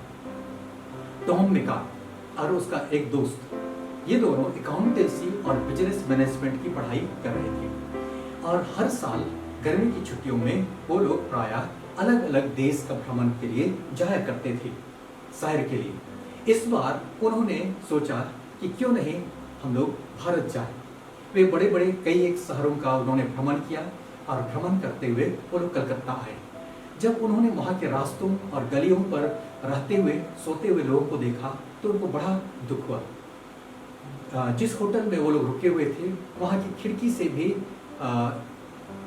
वो नज़ारा दिखता था कि शरीर पर भी बहुत कम कपड़े और वो लोग गत्तों में और कागज के टुकड़ों पर वो लोग किस रीति से सोते हैं और जीवन बिताते हैं। तन के लिए कपड़े नहीं, पैरों में जूते नहीं। वापस जाने के बाद उनके मन में यही बात उनको घूम रहा था, जिन बातों को उन्होंने कलकत्ता में देखा। टॉम मैकान और उसका दोस्त तो वापस जाने के बाद एक अपनी पढ़ाई में जुट गया, इसलिए कि पढ़ लिख करके एक अच्छी नौकरी पाए, ताकि उसके परिवार को भविष्य में ऐसा दिन कभी देखना ना पड़े जैसा उन्होंने कलकत्ता में देखा। तब टॉम मैकान को क्लास में बैठ करके वो हमेशा जूतों का स्केच करता था, सस्ते जूते। उसको स्केचिंग करने का अच्छा अपने वो शौक था, स्केचिंग करने का अच्छा लगता था और बचपन में स्केचिंग करने का और जूतों को बनाने का ऐसे एक किट उसको मिला था, जिससे हमेशा स्केचिंग करता था और सोचते रहता था, जिससे गरीब से गरीब लोग मैंने ऐसे जूतों का स्केच करता था जिससे कि गरीब से गरीब लोग खरीद सके। तब एक दिन वो जूतों का डिजाइन बना रहा था और उसको कुछ आइडिया आया। तब इसका डिजाइन बना करके एक फैक्ट्री के मालिक से उसने संपर्क किया। तब उन्होंने बताया कि इस जूते को, कपड़े के जूता को बनाने में लगभग 15 सेंट आएंगे। तब इसने सोचा यहाँ से 15 सेंट में बन जाएगा तो इसको हो सकता है इसके दुगने में 30-40 सेंट में इसको बेचा जा सकता है। तब वो अपने एक दोस्त के पास चला गया जिसके पास पैसे थे और उसको उसने ये प्लान बताया। तब दोनों ने मिलकर के इस कपड़े के जूतों को, कैनवास के जूतों को बनवाना शुरू किया और इंडिया ला करके वो लोग बेचने लगे और एक साल में उन्होंने 30 लाख जोड़े कैनवास के जूते बेचे और यही बाद में बाटा कंपनी के नाम से प्रसिद्ध हुआ। और वो जो सफ़ेद रंग का जो पीटी शू के रूप में जाना जाता है, इसका शुरुआत इस रीति से हुआ। फिर तो वापस जाने के बाद टॉम मैकान ने अपना पढ़ाई छोड़ दिया और व्यापार संभालने लगा और उसका दोस्त बाद में पढ़ लिख गया और पढ़ाई पूरा करने के बाद अब वो नौकरी ढूंढने लगा और उसको अपने दोस्त टॉम मैकान के कंपनी में उसको नौकरी मिला और उसका हिसाब किताब संभालने लगा।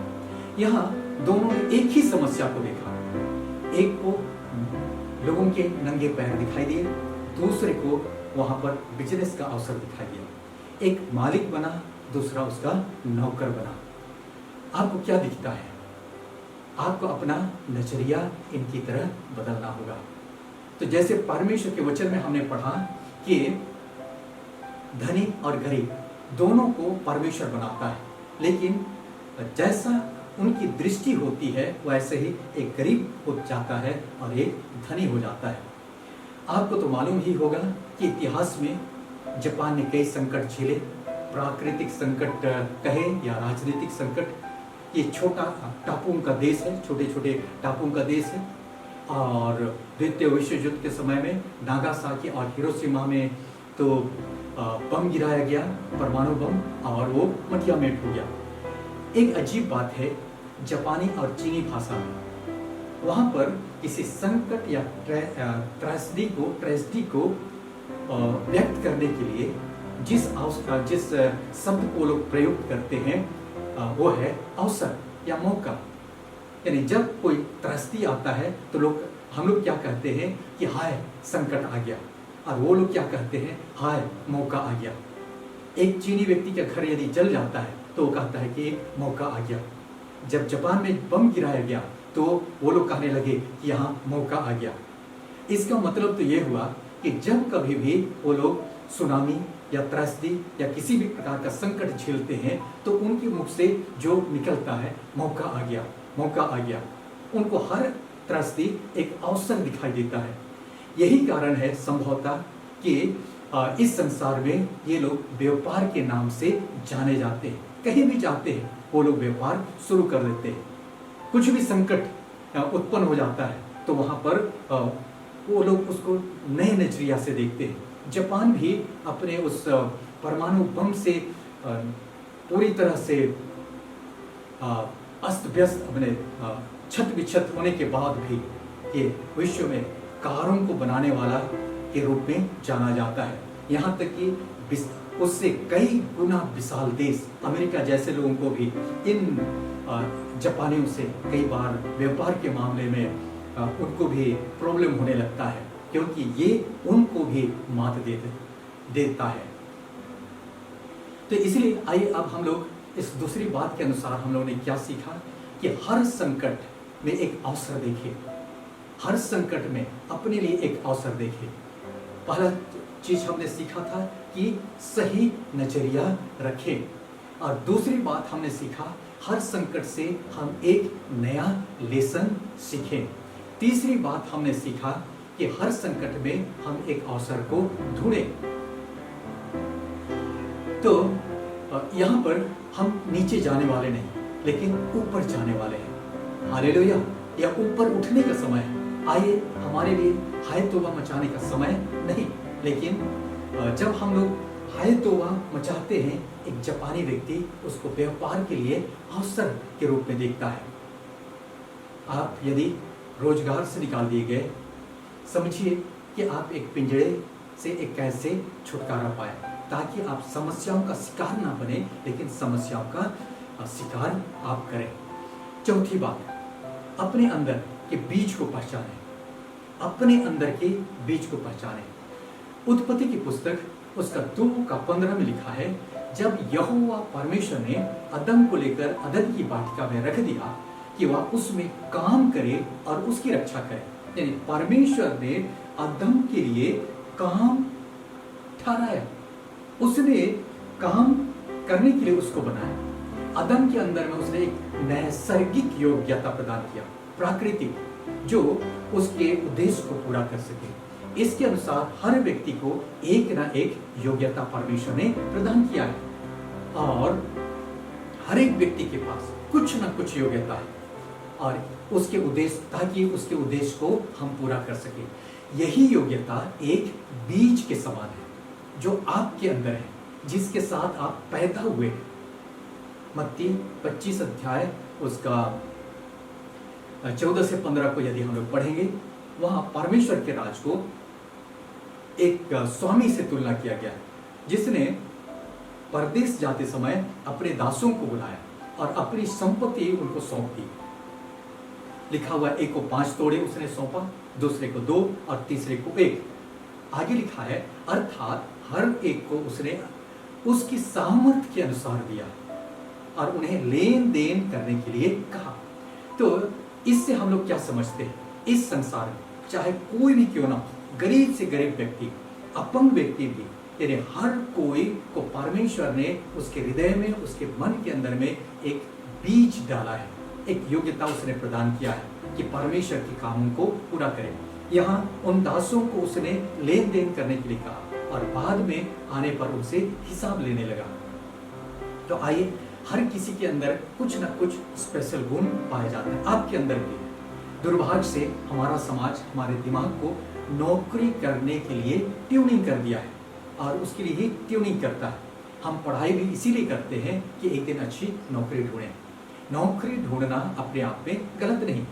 नौकरी करते करते आप अपने इस बीज को, अपने इस योग्यता को बढ़ा सकते हैं। लेकिन गलती कहाँ हो जाता है कि हमें कहीं नौकरी मिल जाता है, हम उस पर संतुष्ट हो जाते हैं। दरअसल यहाँ पर हम लोग दो चीज़ों की बात कर रहे हैं। एक वह काम या योग्यता जिसके साथ हम पैदा हुए हैं, और दूसरा वह काम या योग्यता जिसको करने के लिए हमने प्रशिक्षण पाया है।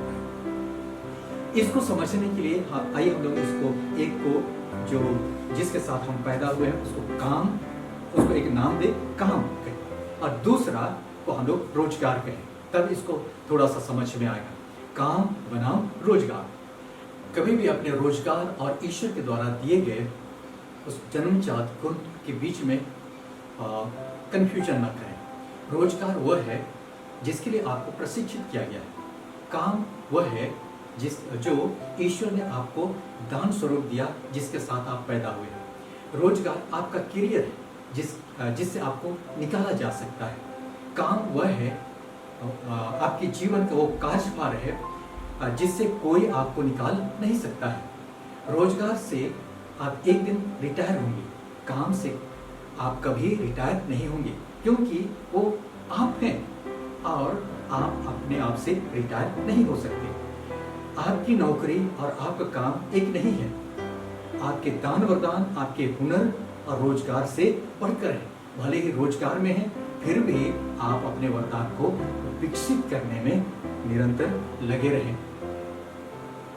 आपके अंदर का वो बीज, आपके जीवन का वो उद्देश्य या पैशन है, धुन है, जिसके लिए आपके अंदर में एक धुन पाई जाती है। आप इंटरेस्टेड होते हैं, आपको अच्छा लगता है। आपके बीज में ही आपका भविष्य दरअसल छिपा है। हर बीज में एक जंगल है और हर बीज वह आइडिया है जो कभी आपको छोड़ करके नहीं जाता है। कुछ साल पहले एक प्रभु के दास एक शहर में इसी प्रकार का कुछ सेमिनार ले रहे थे। सेशन के अंत में एक महिला आई और एक डिब्बे में कुकीज़ लेकर के आई और उसको भेंट करके दिया और कहा, आपका सेशन मुझे बहुत अच्छा लगा, बड़ा इनकरेजिंग लगा, इसलिए मेरे तरफ से मैं ये कुकीज़ आपको भेंट करती हूँ और इसको मैंने खुद बनाया है। उस प्रभु के दास ने अपने होटल के कमरे में आकर के उसको खोला और उसको चखा। सचमुच ये बहुत ही स्वादिष्ट था। दूसरे दिन जब सेशन खत्म हुआ, सेशन के अंत में उसने कहा, जिस महिला ने मुझे कल कुकीज़ दिया था, यदि वो यहाँ पर है तो मैं उससे मिलना चाहता हूँ। जब सेशन खत्म हुआ, वो महिला आई और पूछने पर पता चला कि वह एक होटल में हाउसकीपिंग का काम करती थी, यानी साफ सफाई और वहाँ सजाने का काम करती थी। वही उसका नौकरी था। इसने उसके कुकीज़ का तारीफ किया पहले और कहा कि यहाँ से जाने के बाद आप एक काम कीजिए, आप कुछ कुकीज़ बनाइए और जितने भी आपके दोस्त हैं, जितने भी आपके रिलेटिव्स हैं, आपके रिश्तेदार हैं, उनको सबों को एक खेप थोड़ा थोड़ा कुकीज़ फ्री में आप सबको गिफ्ट में दे दीजिए। तब एक साल ये घटना घटा, उसके लगभग एक साल बीत गए। उस प्रभु के दास को फिर उस शहर में दोबारा आने का मौका मिला। उस दिन वहाँ एक बहुत ही संपन्न महिला और अपने कीमती कार से उतरी और उसके हाथ में एक बड़ा पैकेट था। वहाँ पर बहुत लोग थे और उसको रास्ता दिया गया और वो सामने आई और कहने लगी, क्या आप मुझे पहचानते हैं? इसने कहा नहीं। तब उसने बताया कि मैंने ही पिछले साल आपको एक डब्बा कुकीज़ मैंने भेंट दिया था। तब इसको याद आया। उसने कहा, हाँ अब याद आ गया कि आप कुकीज़ वाली महिला हैं। तब इसने कहा, आपके कहे अनुसार मैंने अपने रिश्तेदारों और मित्रों को थोड़ा थोड़ा करके एक बार गिफ्ट दिया। सबों को बहुत अच्छा लगा। बाद में वो लोग मुझसे ऑर्डर दे करके बनवाने लगे। जब मैं नौकरी करती थी, रात के समय में थोड़ा थोड़ा मैं समय निकाल करके बनाने लगी और उनको देने लगी। कुछ समय के बाद कुछ और भी अधिक ऑर्डर आने लगा। तब घर में बनाना मुश्किल था, तब मैंने एक ओवन खरीद लिया और उसमें बनाने लगी। बाद में 2 वर्कर भी रख लिए और धीरे धीरे उसका मांग इतना बढ़ने लगा कि नौकरी छोड़ना पड़ा और मैंने एक फैक्ट्री लगा लिया। और 1 साल के बाद आज मेरे फैक्ट्री में 182 लोग, 182 लोग वहाँ काम करते हैं। और इतना बताने के बाद उसने वो बड़ा पैकेट जो लेकर के आई थी उसको इसने थमा लिया। जब अपने कमरे में वो गए तब उसने फिर उस दिन की तरह उस पैकेट को खोला। तब ऊपर में कुकीज़ भरे हुए थे और कुकीज़ के नीचे एक लिफाफा था। उसके ऊपर लिखा हुआ था कि मेरे गुणों को बताने के लिए मेरे तरफ से आपको उपहार, और उसके अंदर में $10,000 का एक गिफ्ट था। तो यहाँ पर इस घटना से आप समझ गए होंगे, अब तक वो नौकरी करती थी और उसे तनख्वाह मिलता था, अब वो दूसरों को तनख्वाह देती है। ईश्वर द्वारा दिया गया वो कुकीज का बिजनेस उसके अंदर में था जन्म से, लेकिन वो रोज दिन उसके साथ सोती थी। लेकिन एक व्यक्ति आया जिसने उसको उसके बारे बताया और उसको जगाया। और पहले कुछ बातों के कारण से पहले ही वो नौकरी से निकाले जाने वाली थी, लेकिन अब वो उसको कोई नौकरी से नहीं निकाल सकता है, उसके कामों से कोई नहीं निकाल सकता है। इन बातों से आपको कुछ तो स्पष्ट हो गया होगा, विशेषकर जब संसार के सिस्टम धराशायी होने लगे, अर्थव्यवस्था चरमराने लगे, कंपनियां बंद होने लगे, कीमतों में अस्थिरता आने लगे, व्यवस्था डूबने लगे। ऐसा लगे जब चारों ओर का रास्ता बंद होता जा रहा है, ऐसा प्रतीत होने लगे। ऐसे समय में यदि आपने अपने अंदर के बीज को पहचाना और उस बीज को या गुण को आपने विकसित कर लिया, तो आप जिंदगी का जंग अवश्य जीत जाएंगे। ऐसे संकट की घड़ी में भी आप विजयी कहलाएंगे। प्रभु यीशु मसीह ने कहा, ढाढ़स बांधो, मैंने संसार को जीत लिया है। यहाँ संसार जो शब्द लिखा हुआ है, इस संसार शब्द, इसको हिब्रू में या ग्रीक में यदि हम लोग पढ़ेंगे, वह कॉस्मोस शब्द का इस्तेमाल किया गया। कॉस्मोस इस संसार का सिस्टम, जो राज सिस्टम, यहाँ की अर्थव्यवस्था, वो भी एक सिस्टम है। हो सकता है ये सब तरफ से नेगेटिव दिखाई दे, लेकिन यदि आप प्रभु में हैं, आप विश्वास के द्वारा विजय पाएंगे। इस सिस्टम पर, इस अर्थव्यवस्था पर, इस परिस्थिति पर, इन चीजों पर आप निश्चय विजय पाएंगे। यीशु ने क्या कहा कि ढाढ़स बांधो, मैंने संसार को जीत लिया है। वह कहता है अपने जीवन के लिए चिंता मत करो कि हम क्या खाएंगे या क्या पिएंगे। हम लोगों ने थोड़ी देर पहले देखा, दोस्त ने कलकत्ता में नंगे पांव वाले लोगों को देखा, लेकिन टॉम मैकान ने वहां पर एक अवसर देखा, एक रोजगार ढूंढा, दूसरे रोजगार का सृजन किया। आपके अंदर परमेश्वर का आइडिया है, इसको पहचानने की आवश्यकता है। पहचानिए, यदि आप पहचान पाएंगे तो वहां पर आपका कैरियर है। आपके अंदर बीज को पहचानिए। परमेश्वर ने आपके अंदर एक अद्भुत चीज को डाला है। हमारे लोग रोजगार की तलाश में कहां कहां पलायन करते हैं। हमारे देश में रोजगार की कमी नहीं, लेकिन सही नजरिया, सही दृष्टि की कमी पाई जाती है। परमेश्वर आपको जो दिखाता है उसे आप अपने चारों ओर ढूंढें, रोजगार और कहीं ना ढूंढें, रोजगार का सृजन करें। यहाँ अर्थव्यवस्था एक संकट, अर्थव्यवस्था का संकट नहीं, पर नजरिए का संकट है, जिसको आप प्रार्थना पूर्वक अपने नजरिए को बदलें। ऐसे अनेक व्यवसायी, एथलीट्स, कृषक, कलाकार, गायक, बहुतों का नाम ले सकता हूं, अभी समय नहीं है, जो गरीबी में पले बढ़े और साधनहीनता से वो लोग जूझे, लेकिन उन्होंने अपने गुणों को पहचाना और उस धुन में लगे रहे, जिसके लिए कि उनके अंदर में धुन है, और बाद में वो लोग सितारे बन गए। याद रखें, अब आपकी पारी है। आइए पांचवा और आखिरी गुण तक, आखिरी बात को हम लोग सीखें। अपने गुण को व्यवसायिक स्तर तक विकसित करें। अपने गुण को व्यवसायिक स्तर तक विकसित करें। जैसे ये महिला, वो कुकीज बनाती थी, खुद खाती थी, अपने परिवार को खिलाती थी, वहां तक। लेकिन जब एक व्यक्ति ने उसको जगाया, उसको मोटिवेट किया, तब उसने व्यवसायिक स्तर तक उसने उसको विकसित किया। आप किसी न किसी एक गुण के साथ पैदा हुए, आप नौकरी के साथ पैदा नहीं हुए, इसको जानिए। नौकरी के साथ पैदा नहीं हुए हैं, लेकिन किसी न किसी गुण के साथ आप पैदा हुए। जिसके साथ आप पैदा हुए हैं वो चीज सदा आपके साथ रहता है। जिसके साथ आप पैदा हुए हैं उसको आप कभी नहीं खोएंगे। आपका भविष्य आगे नहीं, लेकिन आपके अंदर ही फंसा हुआ है, सो रहा है। कुंजी यही है कि आप उसे ढूंढें, उसको निखारें।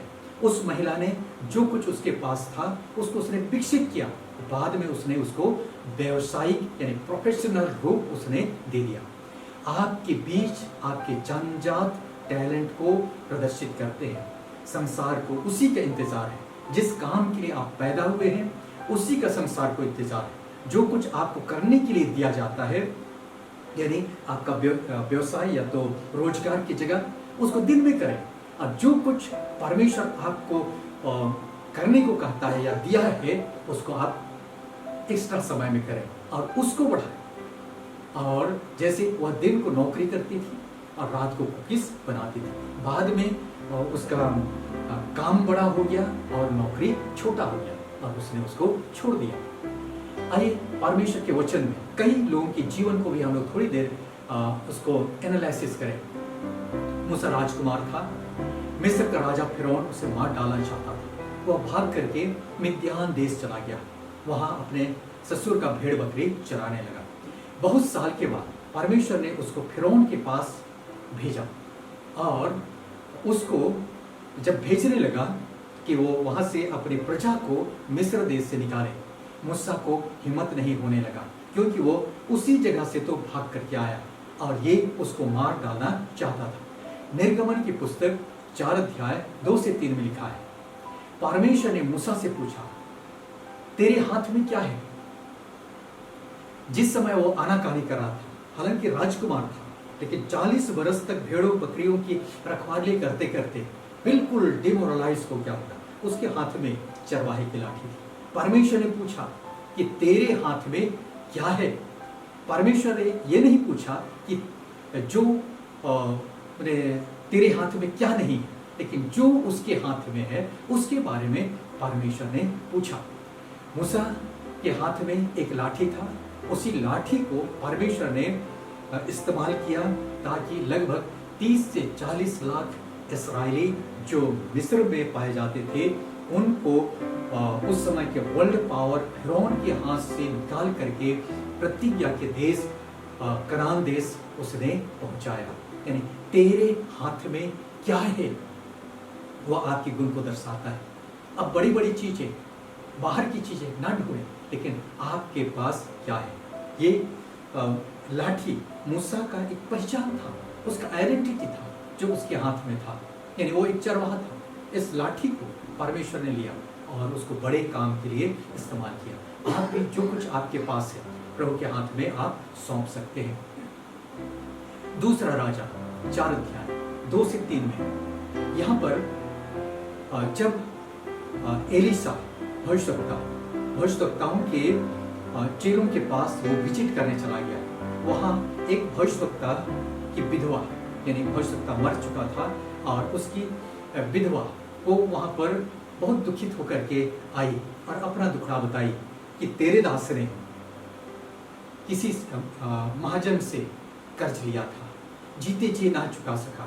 अब वो महाजन आकर के मेरे बच्चों को गुलामी करने के लिए आ रहा है। तब एलिशा ने उससे पूछा, तेरे पास क्या है? विधवा ने जवाब दिया, एक हांडी में तेल के सिवाय और कुछ नहीं, सिवाय तेल के और कुछ नहीं, यानी केवल क्या है? तेल, एक छोटा सा हांडी में।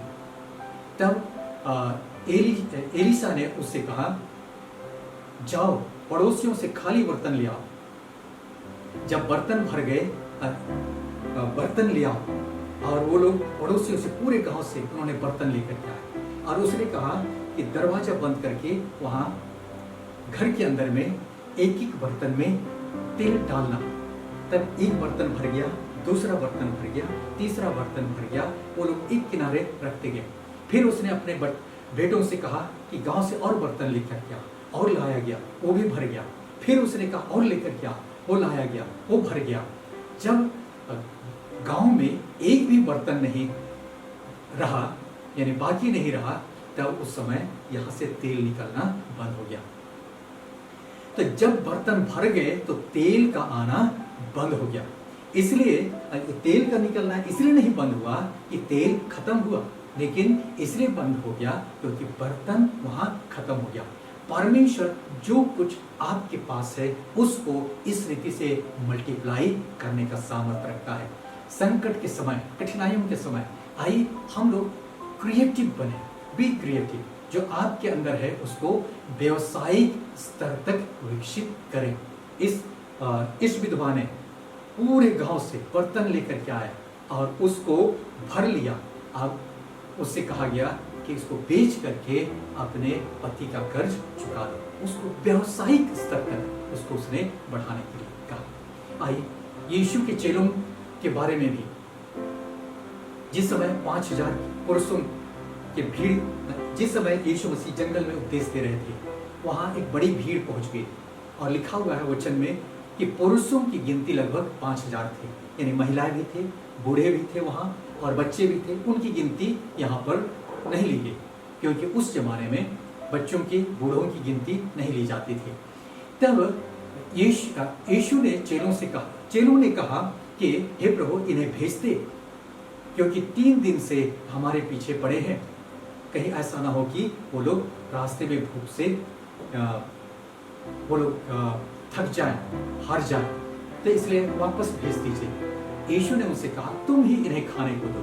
तब वहां सब कोई अलग अलग तर्क देने लगे होंगे, लेकिन वहां पर अंद्रियास एक छोटे लड़के को लेकर के आया। उसके पास 5 रोटी और 2 मछलियों को छोड़ करके और कुछ नहीं था। उसने कहा हे प्रभु, यहाँ एक लड़का है, उसके पास 5 रोटी और 2 मछली को छोड़ करके और कुछ नहीं है। तो यहाँ पर चेलों को क्या दिखाई देता था? उनके नजरों से 5 रोटियां और 2 मछलियां। लेकिन यीशु को क्या दिखाई देता था कि यहाँ पर 5000 पुरुष और उसके साथ बूढ़े बच्चे, इन लोगों के लिए भरपेट भोजन। उसने वहाँ प्रार्थना किया और इसको मल्टीप्लाई किया और सब कोई भरपेट खाना उन्होंने खाया। तो इस रीति से आइए हम लोग जो कुछ हमारे पास है उसको हम पहचानें। जो कुछ हमने अभी सीखा उसको हम लोग एक बार उसको रिवाइज कर लेते हैं। पहला चीज है संकट के प्रति सही नजरिया रखें। हम हाय तौबा ना मचाएं। ये संकट का समय या बीमारी का समय या किसी भी प्रकार की गरीबी का समय, बेरोजगारी का समय, ये एक्चुअल में एक सीजन है। जीवन में सीजन आते जाते रहते हैं।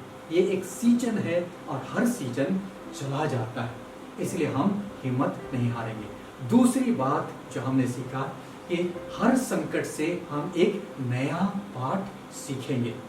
जैसे तूफान के बाद जब बर्बादी का चारों ओर नजारा दिखता है, कुछ समय के बाद फिर से प्रकृति लहलाने लगती है।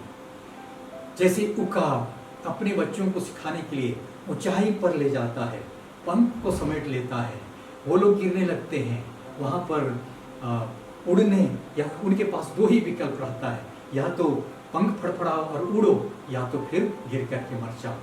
और इस रीति से वो लोग उड़ना सीखते हैं। आइए इस संकट की घड़ी में भी हम उड़ना सीखें और हर संकट में एक अवसर को ढूंढें। जैसे मैंने चाइनीज और जापानीज लोगों का डिक्शनरी या उनका वोकैबुलरी के बारे में बताया।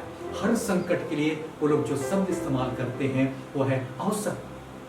जब भी कुछ संकट आता है वो लोग कहते हैं संकट आ गया नहीं कहते, लेकिन एक अवसर आ गया। आइए हम लोग भी एक अवसर ढूंढें, अपने अंदर के बीज को पहचानें। परमेश्वर ने किसी को 5 तोड़े, किसी को 2 तोड़े, किसी को 1 तोड़े दिए, यानी बिना तोड़े का उसने किसी को नहीं भेजा। अब पहचानने की आवश्यकता है, उसको मल्टीप्लाई करने की आवश्यकता है, उसको बढ़ाने की आवश्यकता है। फिर 5वीं बात, अपने गुण को व्यवसायिक स्तर तक विकसित करें। जैसे इस महिला ने, उसके पास एक अच्छा हुनर था, अच्छा गुण था कि वो कुकीज बनाती थी, खुद खाती थी, परिवार को खिलाती थी। लेकिन जब प्रभु के दास ने उसको चुनौती प्रदान किया, तब वो उसने उसको विकसित किया और 1 साल के अंदर में वो मल्टीमिलियनियर बन गई। तो आइए हम इन 5 पॉइंट को अपने जीवन में लागू करने का प्रयास करें और जीवन के किसी भी सीजन पर, किसी भी संकट के समय हम उस पर विजय प्राप्त करें। प्रभु आपको बहुतायत के साथ आशीष दे। हम प्रार्थना करें। सर्वशक्तिमान प्रभु परमेश्वर, तेरे वचनों के लिए हम तेरा धन्यवाद करते हैं, जबकि भिन्न भिन्न जगहों से हम लोग आज जुड़े हुए हैं, तेरे वचनों को सीख रहे हैं। प्यारे प्रभु, तेरा वचन हमारे लिए पांव का दीपक और मार्ग का उजाला है। हे प्रभु जी, जीवन के हर परिस्थिति के लिए तेरा वचन हमें निर्देशित करता है, गाइड करता है, सही नजरिया प्रदान करता है। हमारी सहायता कर, मदद कर, और इस संकट को भी प्रभु जी हम एक नए नजरिया से देखें। और प्रभु परमेश्वर, हम अपने उन गुणों को विकसित करें जिसको प्रभु परमेश्वर आपने जन्म से पहले हमारे अंदर में आपने रचा और क्रिएट किया। हे प्रभु परमेश्वर, सारी बातों के लिए हम धन्यवादित बने रहें। और प्रभु परमेश्वर, हम इन आशीषों में न केवल खुद लेकिन औरों को भी तेरी आशीषों में हम लोग शामिल कर सके। हे प्रभु परमेश्वर, सारी बातों के लिए आदर और महिमा तुझी को देते हैं। और हे प्रभु परमेश्वर, जबकि हर सप्ताह और सप्ताह के बीच में भी हम तेरे वचनों को सीखने के लिए मिलते हैं, पवित्र आत्मा आप ही हमारी सहायता कर, मदद कर, ताकि हम सारी बातों को तेरे नजरिए से देखने वाले बन सके। ये दुआ मांगते हमारे उद्धारकर्ता प्रभु यीशु के नाम से, आमीन। प्रभु आप सबको बहुत आयत के साथ आशीष दें। धन्यवाद।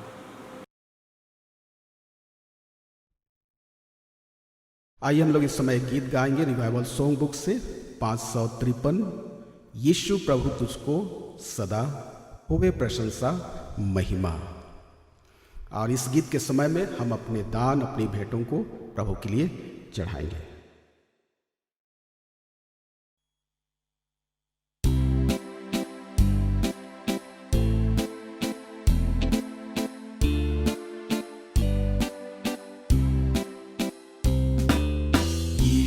प्रभु तुझको सदा होवे प्रशंसा महिमा, हालेलुया आमीन।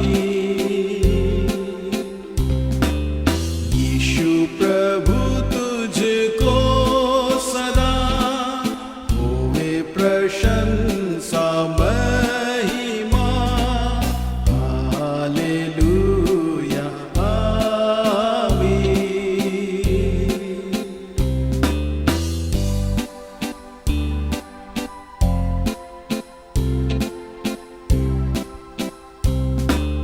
जब देखूं नीले गगन को, चांद और तारे सूरज को, जब देखूं नीले गगन को, चांद और तारे सूरज को, झूम उठे मेरा मन प्रभु तेरी प्रशंसा करने को, झूम उठे मेरा मन प्रभु तेरी प्रशंसा करने को। यीशु प्रभु तुझको सदा होवे प्रशंसा महिमा, हालेलुया आमीन।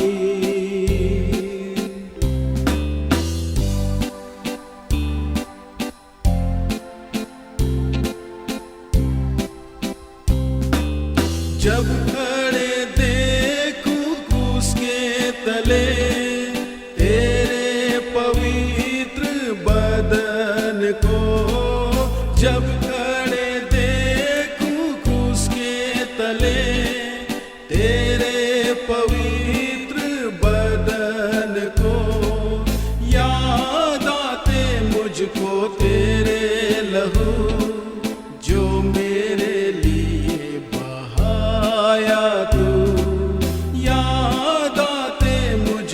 तेरे लहू जो मेरे लिए बहाया तू, यीशु प्रभु तुझको सदा होवे प्रशंसा महिमा, हालेलुया आमीन।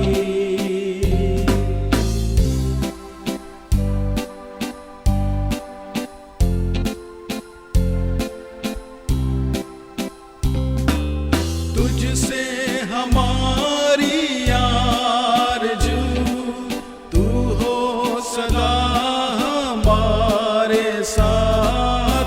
तुझसे हमारी आरज़ू, तू हो सदा हमारे साथ, ताकि रहे हम तेरे ही स्वर्ग में सदा सर्वदा, ताकि रहे हम तेरे ही स्वर्ग में सदा सर्वदा।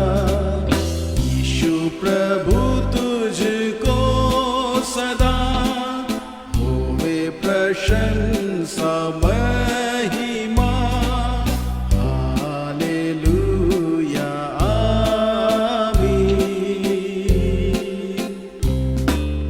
यीशु प्रभु तुझको सदा होवे प्रशंसा महिमा,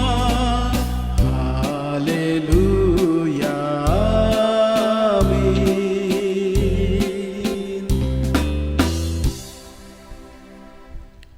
आइए इस समय हम लोग दान के लिए प्रार्थना करें, साथ में अंतिम प्रार्थना भी करेंगे। प्रेमी स्वर्गीय पिता परमेश्वर, फिर बार हम तुझको सारी बातों के लिए धन्यवाद देते हैं। प्रभु, तूने हमारे जीवन में जो भी उपकार के कामों को किया है, उन सब बातों के लिए तुझको धन्य कहते हैं।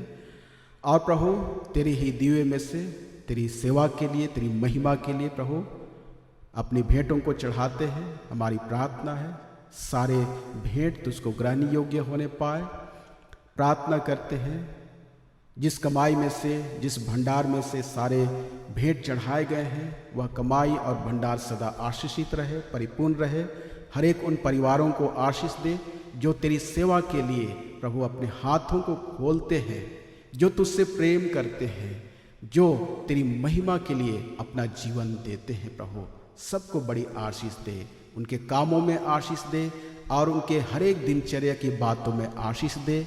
वे धन्य होने पाए, घर में बाहर जाते समय धन्य होने पाए प्रभु जी, अपने कार्य क्षेत्रों में और उनके जीवन के हर पल में, हर परिस्थिति में तुझको महिमा और आदर मिला करें। प्रेमी स्वर्गीय पिता परमेश्वर, हम धन्यवाद देते फिर से आज के इस आराधना में तू हमारे साथ रहा और तूने हम में से हर एक को आशीषित किया है। हमारी प्रार्थना है जब हम लोग इस आराधना को समाप्त करने के बाद अपने दिनचर्या में जीवन बिताते हैं, तू सदा हमारे साथ होकर के अपने आत्मा की अगुवाई में हमें लगातार लिए चल और हर दिन प्रभु हम तेरी इच्छा को पूरी करें। और जैसा तेरा वचन कहता है कि ज्यों ज्यों तुम उस दिन को निकट आता हुआ देखो, त्यों त्यों और भी एक दूसरे के साथ इकट्ठा होना जारी रखो। प्रभु, सहायता करके लगातार हम लोग मिल करके प्रभु तुझमें बढ़ने पाए और तेरी इच्छा को पूरी करते रहें और तेरे आगमन की तैयारी करते रहें।